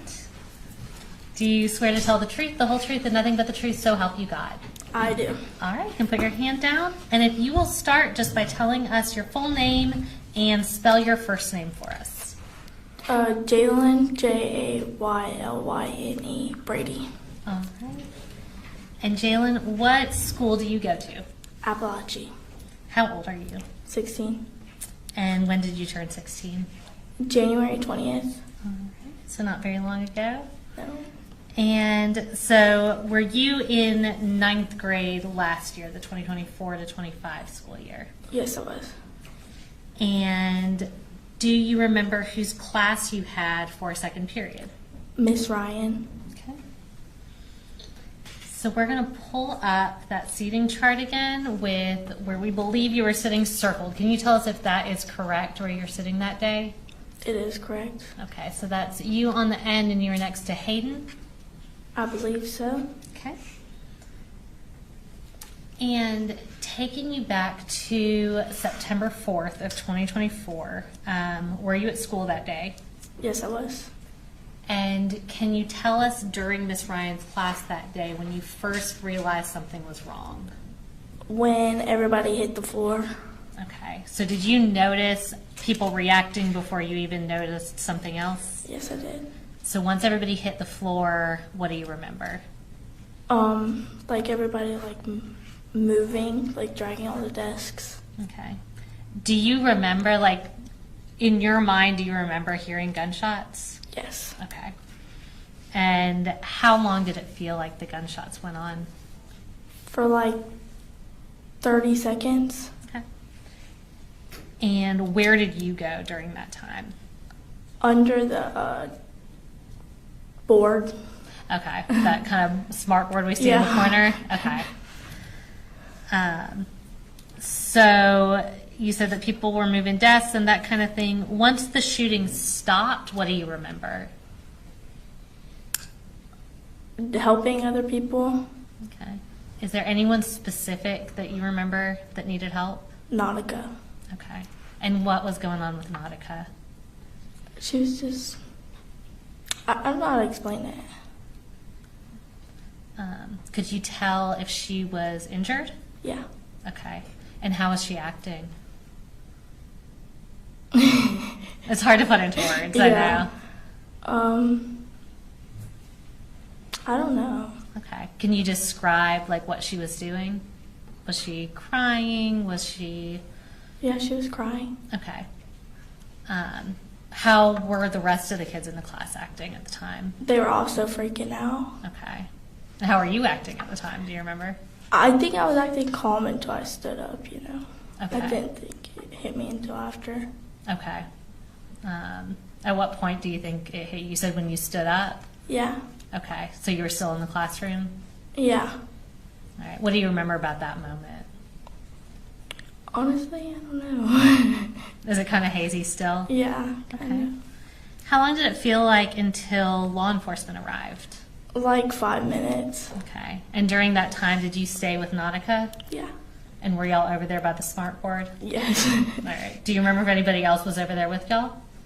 Miss Ryan, Natalie, and Melanie, and Brittany. Okay. And do you remember if anybody else over there was injured too? Yeah. Natalie and Melanie were. Okay. And once law enforcement arrived, what happened? They took all the injured people out. Okay. And then after all the injured people were out, were the people who were not injured able to leave? Yeah. All right. Do you remember anything about when y'all were walking out? No, nothing really happened after that. Okay. Where did y'all go once you were taken out of the classroom? To like this hill, and then we went to the football field. At some point, were you able to contact anyone on Yes. your phone? Who'd you call? My papa. Okay. And is your papa your grandpa? Yeah. All right. And what did you tell him? That our school was shot up. Okay. And when y'all got out to the football field, at some point, was somebody able to meet you there? Yeah. And who was that? My papa and mom. Okay. And Jalen, since this happened, how has it affected you? I think I have a lot more anxiety and stuff. Gotcha. Is it something that comes up regularly, something you continue to struggle with? Yes. What does it look like when you feel anxious? Like, how does that feel for you? I'm not really sure what it doors. Yeah. Is it something, has it made school any harder for you? A little, yeah. Okay. And do you feel it sometimes at home too? Not really. Okay. Mainly school? Yeah. Okay. Jalen, I don't think I have any other questions for you. Any thoughts? No problem, Judge. Thank you. All right, you're done, Jalen. Thank you.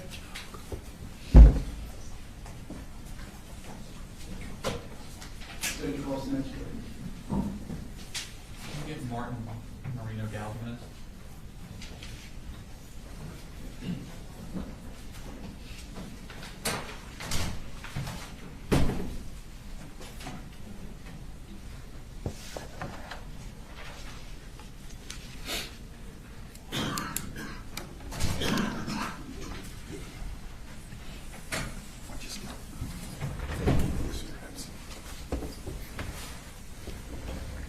Hey Martin, how are you today? I'm getting you. Doing well. Could you raise your right hand, please? You swear the testimony you'll give in the matter now pending before this court will be the truth, the whole truth, and nothing but the truth? Yes, sir. Thank you. If you could, put your hand down and introduce yourself to the jury. My name is Martin Marino Galdames. Okay. Do you want me to spell it out? I would love for you to spell that. Thank you. My first name is Martin. My first last name Merino. And my second last name is Galdamez. Okay. And Martin, how old are you? I'm 16. And when's your birthday? December 19th. What school do you go to? I go to Apalachee High School. Okay. And last year, what year are you? What grade are you in? I'm a sophomore right now. Okay. And last year, what school did you go to? Appalachee. And what grade were you in that? A freshman. I want to take your attention to second period. What class did you have for second period last year? I had math class with Miss Ryan. Miss Ryan? Okay. And were you in school on the day of September 4th of last year? Yes, sir. Okay. Or 2 years ago. Did you know the other kids in that class well? Yeah. Okay. Who were the other kids that you knew? I knew Kendez since pre-K. I knew Christian since elementary. Mason since elementary too. I've known Landon since middle school. Hayden and Ronaldo I met that year. I've known about Brittany since around middle school and elementary. Nautica since middle school, and I didn't know Jalen that well. And William since elementary too. Okay. What were y'all doing in class that day? Miss Ryan was up on the board teaching us from one of the math textbooks we had on our desks. Okay. I'm going to take your attention. We're going to pull up a seating chart and see. We're going to circle where we think you were. Is that where you were? The row I was in is a bit longer. I'd say about one more desk longer. Okay. But yes, it's correct. Okay. Were you sitting next to Kendez? Mm-hmm. Okay. And so you said Miss Ryan was teaching. Where was she at on that seating chart area? She was around, basically right in front of me, just teaching. Against that back wall where it says seating chart? Okay. And while she was teaching, did something happen that caught your attention? I heard 3 loud bangs happen, and then I proceeded to turn around to see. Where were the 3 bangs coming from? The door. Okay. And when you turned around, what did you see at the door? I saw a figure holding up a weapon, aiming it towards when I turned around my right. Okay. So kind of towards the smartboard area? Mm-hmm. Okay. What did you do when you saw him with the gun? I heard someone yell, "He has a gun," and I proceeded to drop down on the floor, crawl through my desk, and hit the whiteboard. Okay, so you went kind of at an angle towards the smartboard on the floor? I went straight. Straight, okay. Did he start firing? Yes. Did he start firing? Did you drop before he started firing, or after, or kind of at the same time? I'd say the same time. Yeah, the same time. Okay. Could you, I know you're dropping and crawling, could you see where he was shooting at, or were you even looking that way? When I glanced, it looked like he was aiming from the smartboard, and from what I can remember, he went from the smartboard towards the right. Okay, so he's turning toward his right? Yeah. Okay. How many shots do you think he fired? I'd say I heard around 10, I believe. Okay. How long do you think the shooting took? Like 3 minutes. Okay. When the shooting stopped, had you made it all the way to the smartboard? I didn't go to the smartboard directly. I stayed in the middle, and later on I went towards the furthest corner from the door. Okay. Would that be up where the teacher, Ms. Ryan's desk was? Yes. Okay. Before that, as soon as the shot started firing, did you look back towards the door to see what was going on? Yes, I did. Was the shooter still in the room?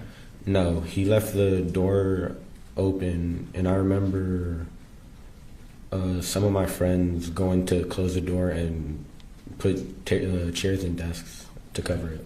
And who was that was putting the chairs and desks in front? It was the other teacher and Ronaldo, I believe. So Mr. Edwards Mhm. and Ronaldo? Okay.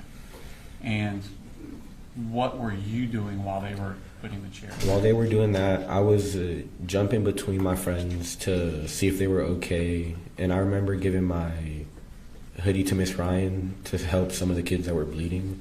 Okay. Who did you first notice that wasn't okay? Taylor. Okay. She was really pale. Could you tell if she was injured in any way? I couldn't tell she was injured, but I knew something was wrong from how pale her face was. Okay. Where was she? She was in front of the teacher's desk, just sitting there. Okay. Did she say anything to you? No.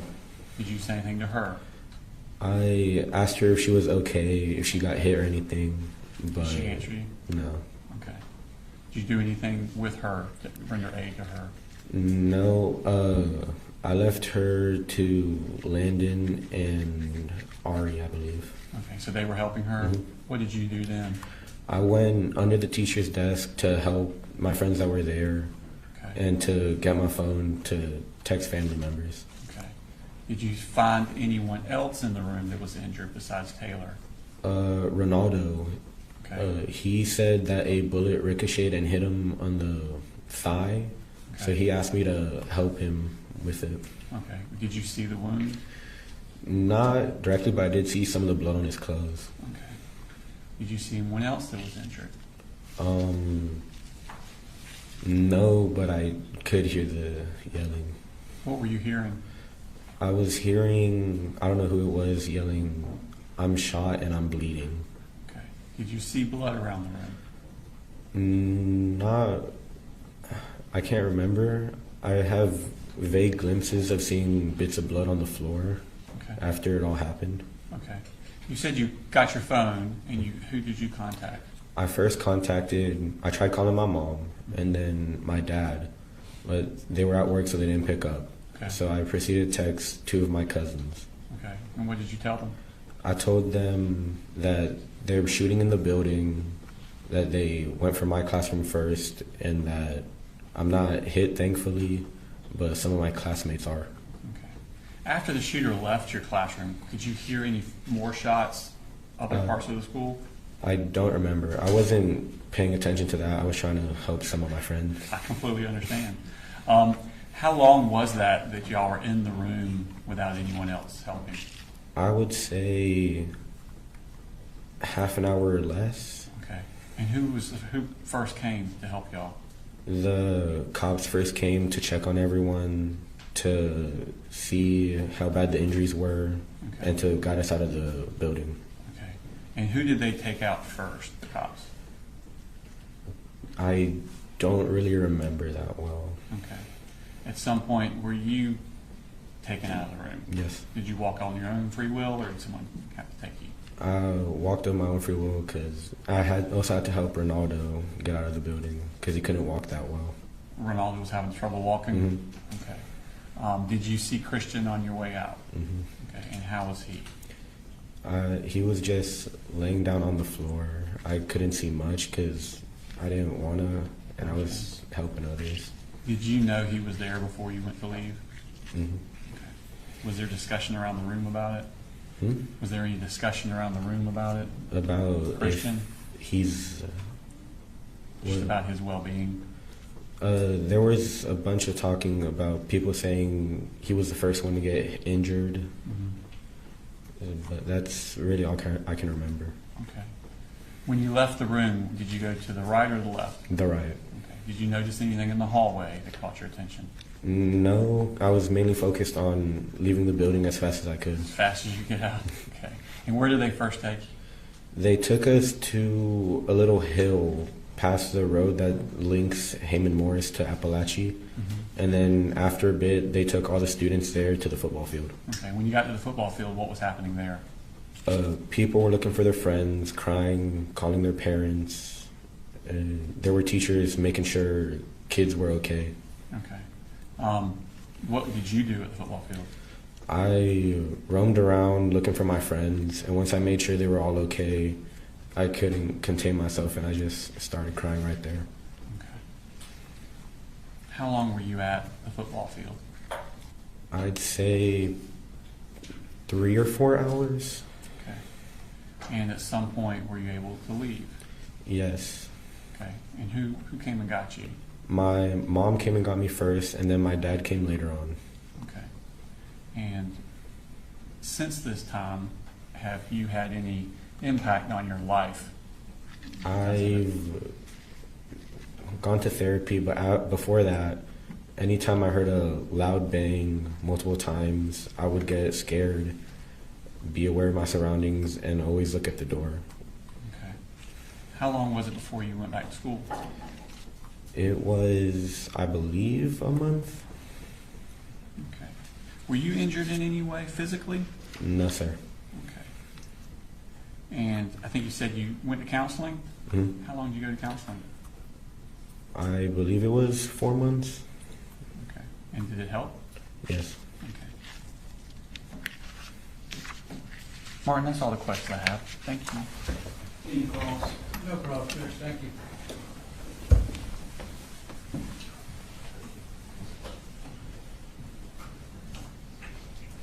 Call your next witness. State calls Ariana Norman.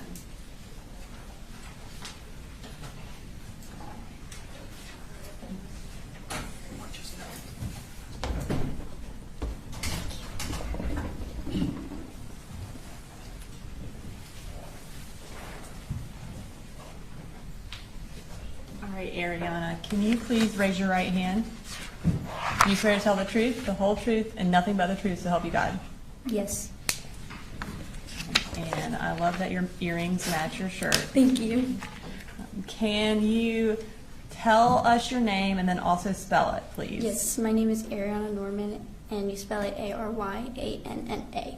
And my last name is spelled Norman. Okay. And how old are you, Ariana? I'm 16. Okay.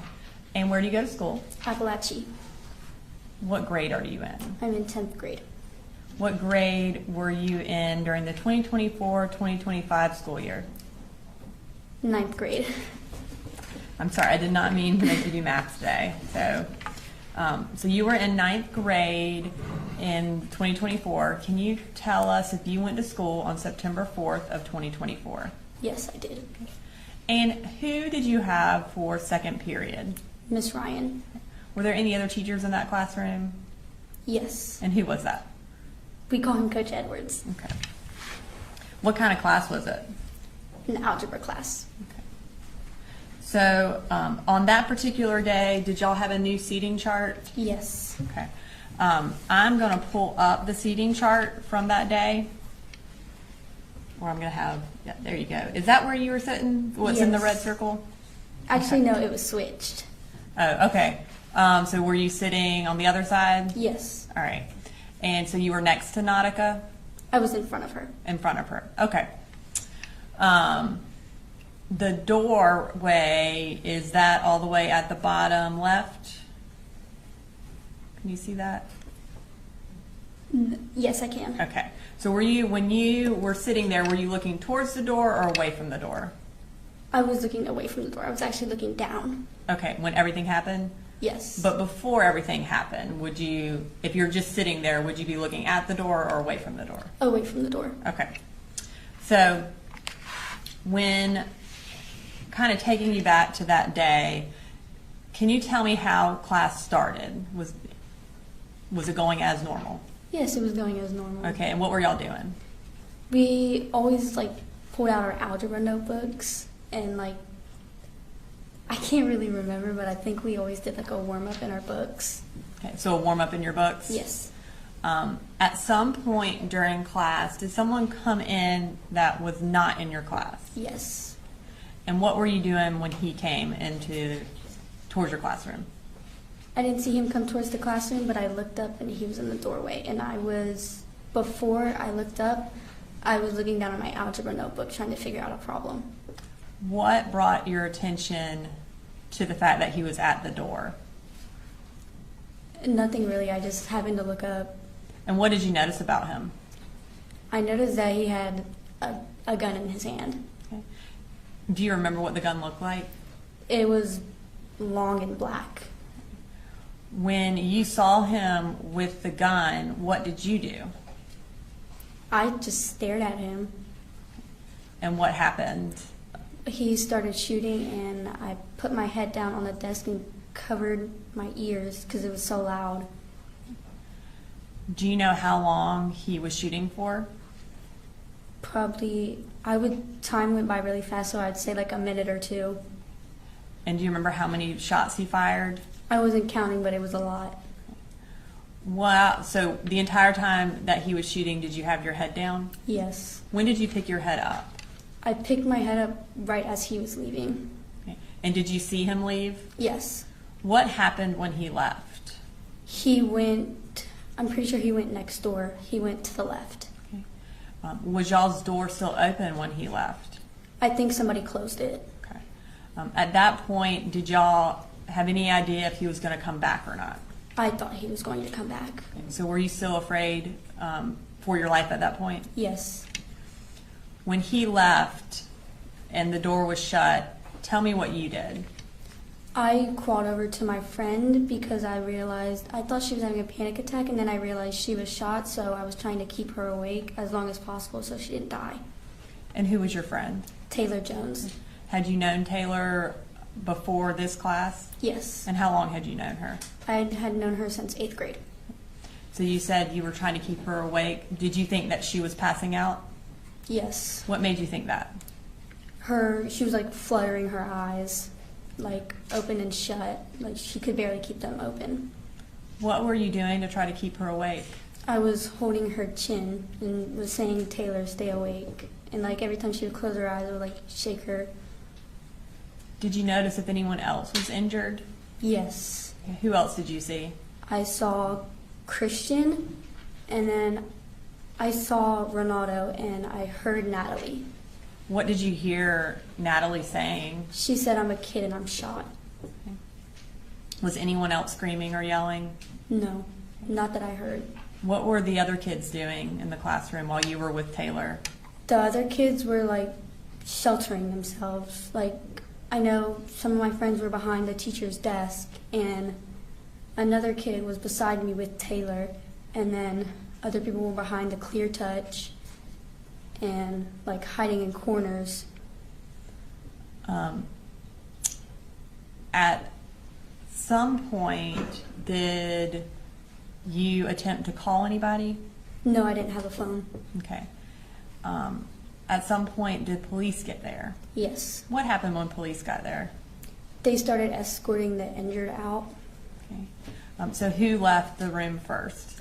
Not sure who left the room first. I guess which were the kids who went out before you did? That you said the injured kids? Yes. At what point did you get to leave the room? As soon as they said it was okay, we had to walk up. We had to walk out with our hands up. Did you walk out with anybody? I walked out with my classmates, yes. Okay. Was anybody specifically next to you, or were you with anybody? I was with Hayden and Michaela. And what happened when you walked out? I saw Christian laying on the floor as we walked out. At that point, did you know if he was deceased? Yes.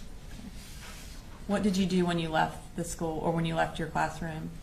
When we left my classroom, we all went up to a grassy area, and I was trying to find, like, my family to make sure they were okay. Okay. Did you have other family members at school with you? Yes. Who else was there? I had 2 cousins. Okay. Were you able to find them? Yes. Where did y'all, after y'all were on the grassy hill, where did y'all go? To the football stadium. And were all the kids from the school in the football stadium? Yes, ma'am. About how long were y'all there until parents were allowed to come in? I would say hours. Okay. What were y'all doing while you were waiting for your parents to be able to come in? If we saw the person that did it, we would go talk to people, and then some people were just like, because they were handing out water and stuff, people would go to the restroom, like, get water and stuff, and try and make sure their friends were okay. Eventually, was your mom or dad allowed to come to find you? Yes. Okay. And were y'all eventually allowed to leave? Yes. And did a lot of parents come that day to the football Yes. field?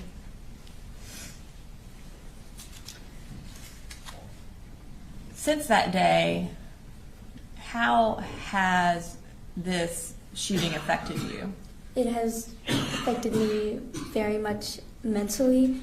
I have had to been put on anxiety medication because even to go on a walk around my neighborhood, anxiety would fill my head and I'd feel like somebody would drive past me and shoot me.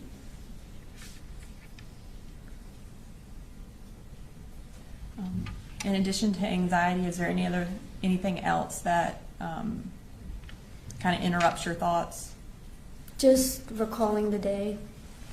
And does that happen often? Yes.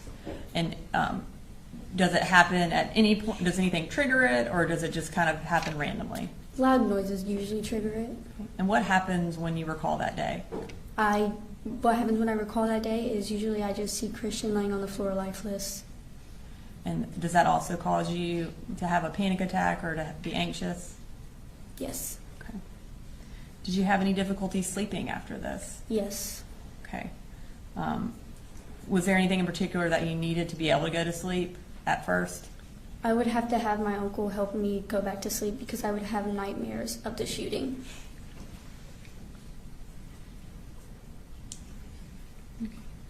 And did you start counseling for this? I mean, have you been in counseling since Yes. this? Okay. And are you still in counseling for it? Yes. Okay.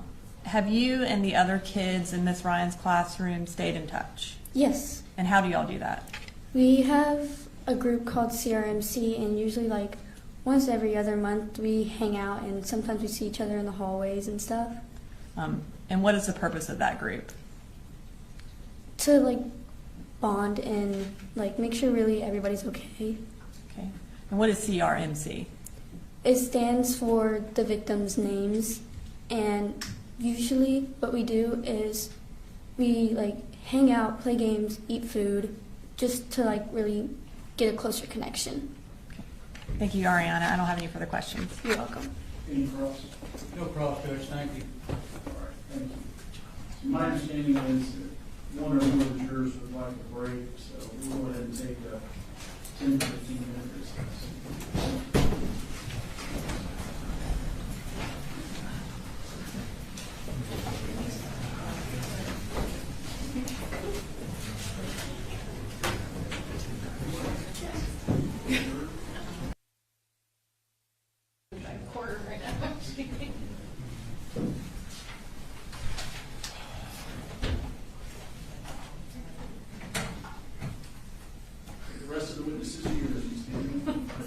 That would be a change of plans, but I will step up if needed.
If you want me to.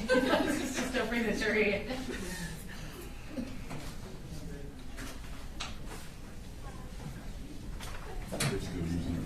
Still using the restroom? Let me know when you're ready. Therapy.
State calls next witness. The state calls Valerie Lancaster.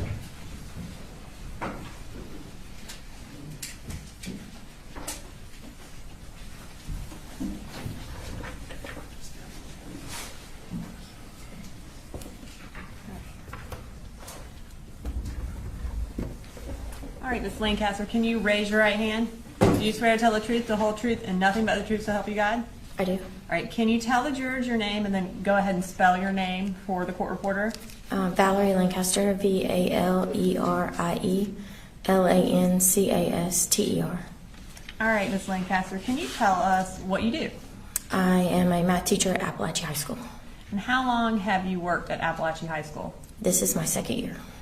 And where did you work, or how long have you been a teacher? This is year 20.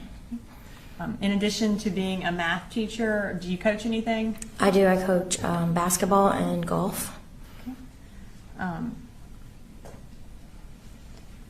In September of 2024, what was your second period class? My second period class was a collab geometry class. And what do you mean by collab? There's 2 teachers in the room for to cover special ed students that have IEPs.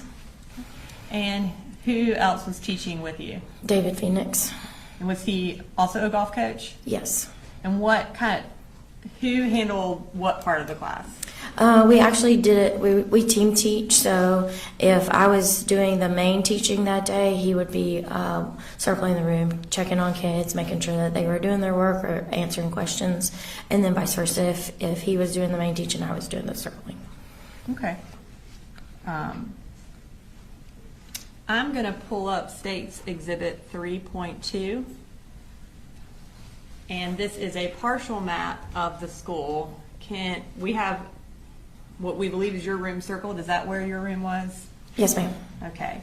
And right next to your room, who taught that class? Mr. Aspel. Okay. And what hall is that on? That's the I hall. And is it like the last classroom before you get to J hall? Yeah, it's like the intersection. Okay. On September 4th of 2024, who was being the lead teacher and who was being the co-teacher in your class that day? I was lead teaching at that time. Okay. So does that mean that Coach Phoenix was kind of walking around helping? Yes, ma'am. While you were in class that day, did something happen that kind of drew your attention away from the class to something outside the class? Yes, ma'am. We heard a loud noise. It kind of sounded like lockers banging or like dropping of Stanley cups is what we heard at that time. Was that something unusual? Yes. Okay. As a result of hearing that, what happened? We kind of just looked at each other, and then Coach Phoenix walked out into the hallway to try to see what was going on. And as far as kind of the way your classroom is set up, when he walked out of the classroom, which way did he go, or could you tell? I couldn't tell. Okay. And do y'all have like a closed door policy at Apalachee? Yes, ma'am. And tell us what that is. The doors are supposed to stay closed unless you're leaving or entering, and with that, they stay closed and locked. Okay. So when Coach Phoenix briefly walked out, did he leave the door open when he walked out? I don't remember. Okay. At some point while he was outside the classroom, tell me what happened. While he was outside of the classroom, he was shot. Okay. And did you hear that? Yes. Now, while he was outside or right before he left, did anything happen inside your classroom in terms of there being a notification that there was a lockdown or a hard lockdown? Well, like as he's walking out, there was a notification that the lockdown was started. And how are you aware that there's a notification? The screens went to like a lockdown screen. Okay. And so after he was shot, what happened? He came back into the room and leaned on the wall, and I was helping the children get against the wall into their areas, and I looked over and said, "Are you okay?" And then he said no, that he had been shot. And so then I started trying to figure out what was going on and started to try to help him. Okay. So I'll back up a little bit.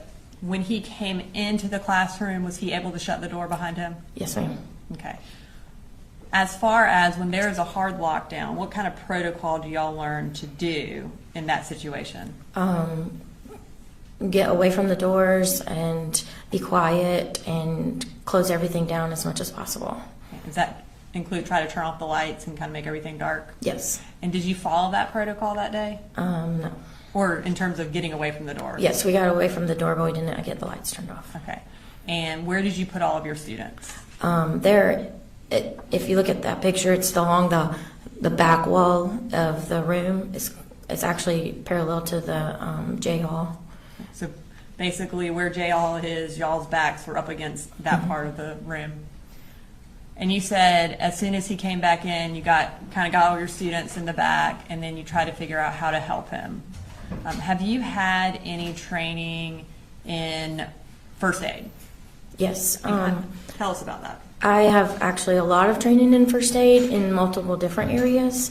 So as a coach, I've gone through all of the CPR and first aid that's required for coaching.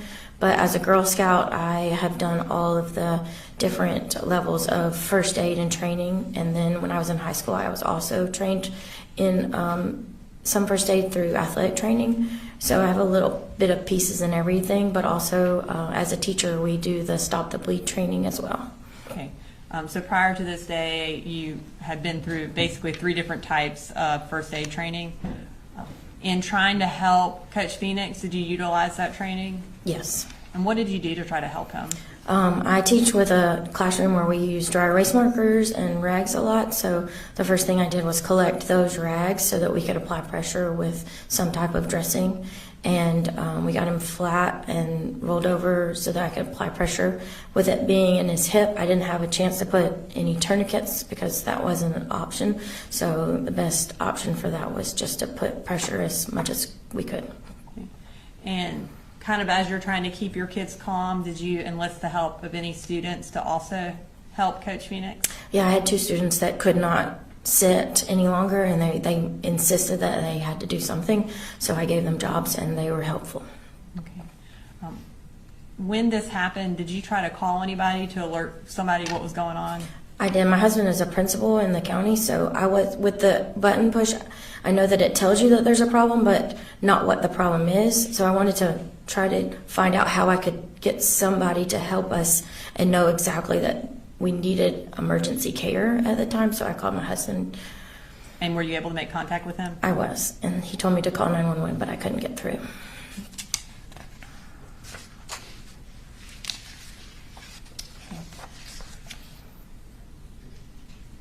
And I know you may not remember this, but about how long did it take before law enforcement was able to get there to help with Coach Phoenix? It felt like forever, but I don't know exactly how long. Once they got there, did they take him away? Yes. Okay, and did y'all eventually get to be evacuated from the school as well? Yes. And where did y'all go? Originally, they moved us across the hall into the one that says Aikens, and we were housed there for a little while, and then we were moved down J Hall out to the football field. When you got out to the football field, is that where everybody was going? Yes, ma'am. Okay. And how long were y'all out there? A long time. And what were y'all doing out there? Just checking on the kids and corralling them until everybody could figure out how to properly get them to the right place with their family members. And were, I guess, family members and parents eventually allowed on the football field to take everybody home? Yes, ma'am. Okay. Does your room have a recording system, a video recording system? Yes, ma'am. And have you had an opportunity to review the recording from September 4th of 2024? Yes, ma'am. And does it kind of accurately portray what happened that day in terms of Coach Phoenix leaving and coming back and what y'all did with the students? Yes, ma'am. Your Honor, State Exhibit 23 has already been introduced in the evidence through Matt Thompson. At this time, we would like to publish a clip, which is from 2 minutes to 3 minutes and 40 seconds of that video that's been introduced. No issues? Okay. And if you could pause it before you play it, just so. Okay, before we play it, we're going to treat this like a clock. Does that make sense? If you could tell us on the clock where the door is. 4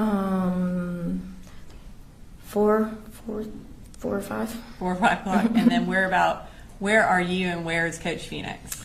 I am 12, 1 o'clock. Okay. Coach Phoenix is like 9 o'clock. Okay. All right. At this time, we'll go ahead and play the video.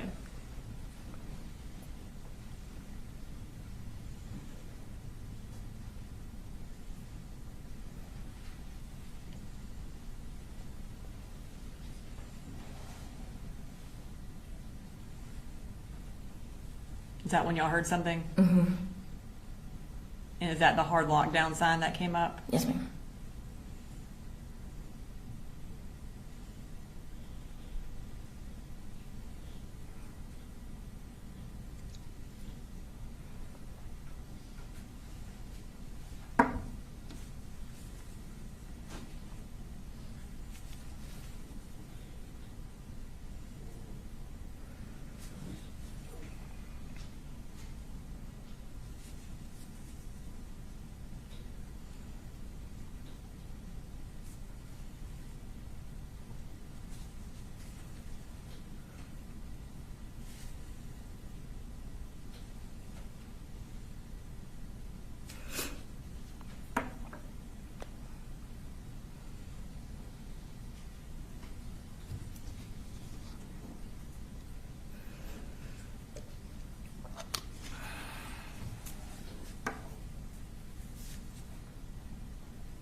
I don't have anything further for you, Ms. Lancaster.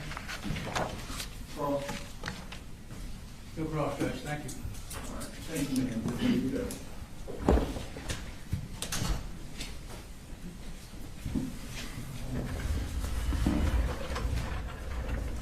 State calls answers.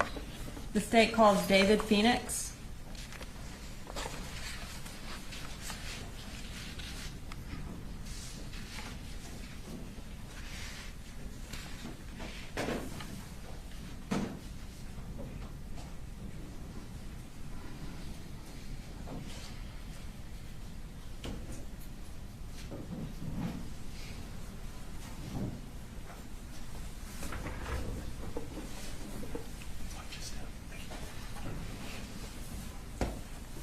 All right, Mr. Phoenix, will you raise your right hand?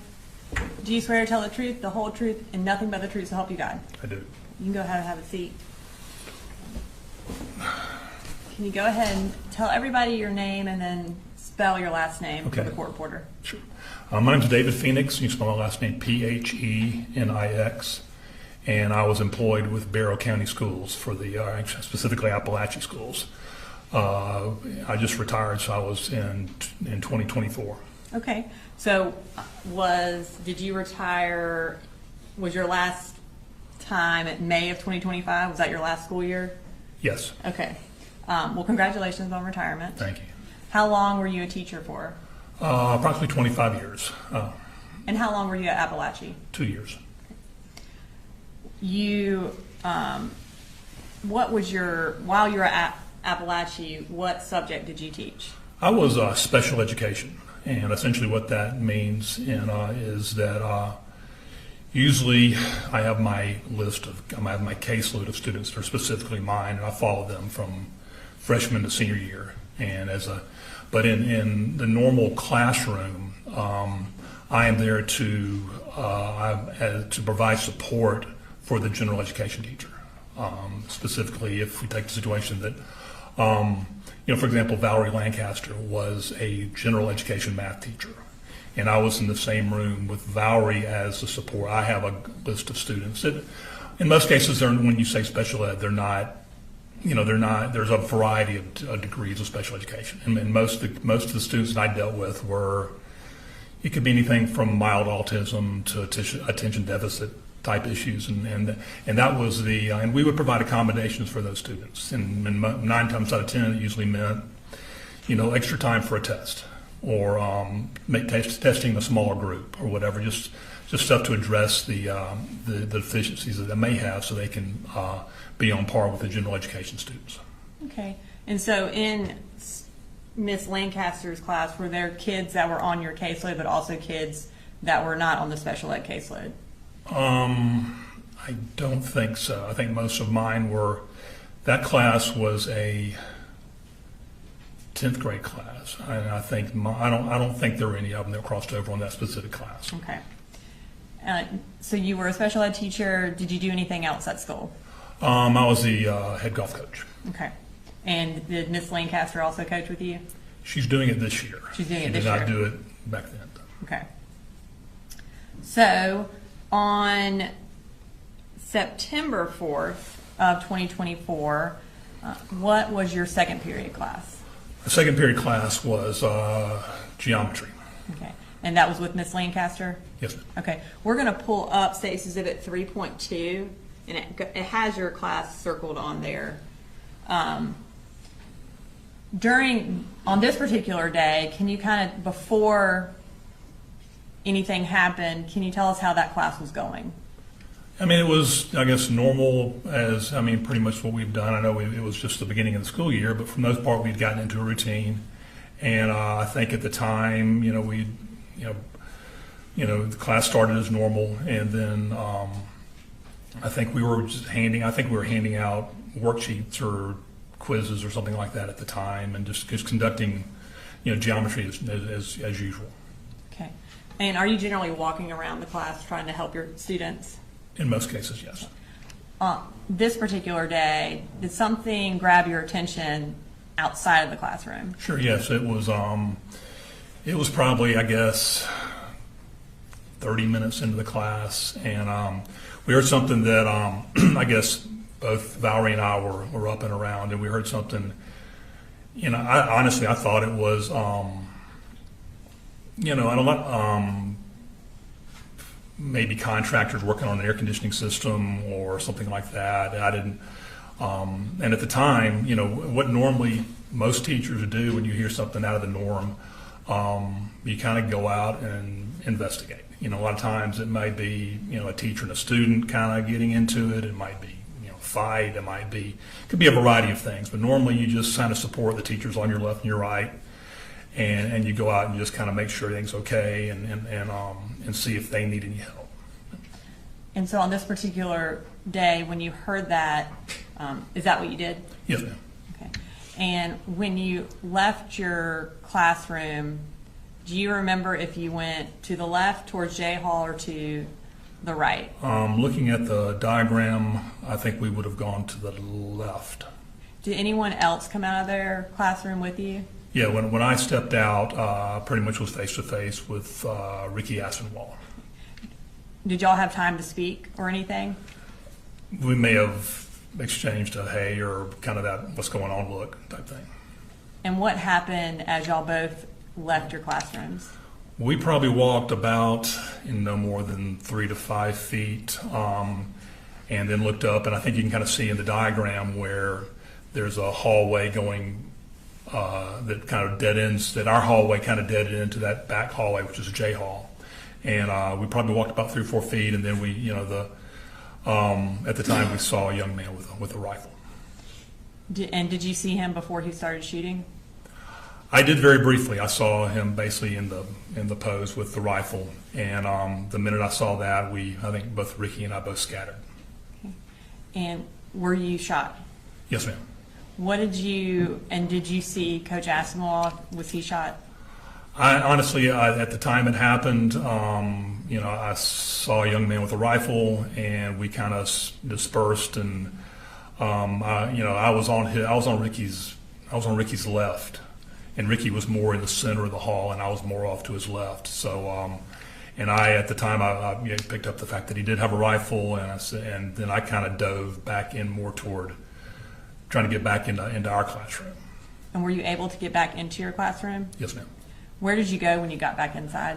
I got there, and we were, that's when something didn't feel right. You know, obviously I kind of felt some sort of pain in my hip, and kind of got into the classroom, stumbled in, you know, kind of, I think I either hit the floor, hit the wall. When I got to the hospital, I had noticed that my glasses were broken and I had a black eye. So I'm assuming I hit my head somewhere along the way. But yeah, I got back into the classroom, and we were able to get the door shut, and then I kind of hit the floor. I guess I kind of hit a wall, maybe slid down a little bit. And when you say we were able to, were you the one who shut the door? Or Yes, do you not ma'am. remember? Yeah, I think I was the one. Yeah. Okay.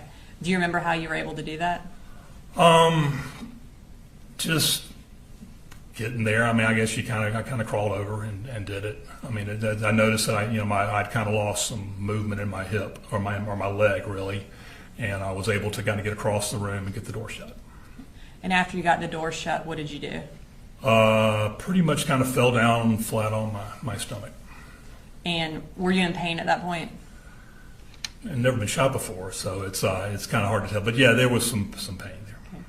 And I know you said you had lost some movement in your hip. Were you having difficulty, like were you able to get up, I guess? Okay. What happened while you were lying there? Essentially, obviously the alarms have gone off, and I think the kids, from what I could tell, I was kind of facing away from them. I believe they had all congregated in the back of the classroom or somewhere where they're out of my line of sight, and Valerie was able to take some dry erase rags. The rags we don't have, there's no longer chalkboards anymore. It's all dry erase stuff. So they had some dry erase rags, and they stuck it in my hip and tried to suppress the bleeding. And Miss Lancaster was the one that basically did the majority of that. I think 2 students did jump in. We were trying to, both Valerie and I did have cell phones, and I think Valerie was trying to call her husband and she was trying to call my wife. So we were kind of in that process of trying to communicate with them as well. Was she able to use that to stop the bleeding some? From what I could tell, yeah. Okay. And do you remember how long you were there until law enforcement or EMS got there? That's a good question. I'm thinking 10, 15 minutes maybe. Just a thought. I mean, I think I was kind of hazy and kind of foggy, but I think that's about what time. And when they arrived, did they take you out of your room into an ambulance? Yes, ma'am. Where did you go? Went to Piedmont, Athens. Okay. And where were you shot? I was shot in the hip and in the foot, of all things. And I don't know how that really happened. It might have been a ricochet, but it did. It kind of both of them kind of went through the one of my foot kind of went right above my arch and kind of out right below my ankle. So it somehow didn't really didn't hit the Achilles, didn't hit anything, I guess, really of huge value. And with my hip, it kind of came in through right here, kind of right below my stomach and out kind of it pretty much tore up, I guess, if you know anything about hips or anything. There's the iliac bone, the way the bone is set up, it's the iliac crest. It's kind of that kind of round bone that's on top of the ball and socket, and it shattered that, and they had to go back the next morning and rebuild my hip, and so those were really the two places that I got hit. And so you had to have surgery on your hip. Were you able to escape without surgery on your foot? Yes. Yeah, I was in a boot for a few weeks. How long was the recovery for your hip? I mean, it could be argued that it's still going on. I mean, it's still, I think we've obviously went through physical therapy and a variety of things, and I think we're kind of at the point now where it kind of is what it is. And if I had to assign a number to it, I'd say I'm probably 85%, but I would think the majority of the healing probably took, I was back at work in a limited capacity in December. Okay. And so that was your first day back at work was sometime in December? Yes, ma'am. And were you able to do your last year of coaching golf? I was. Okay. I don't have anything further. Thank you, Coach Phoenix. All right, any cross? No question, Judge. Thank you. All right, thank you, sir. Thanks, Pretty good. Thanks, sir.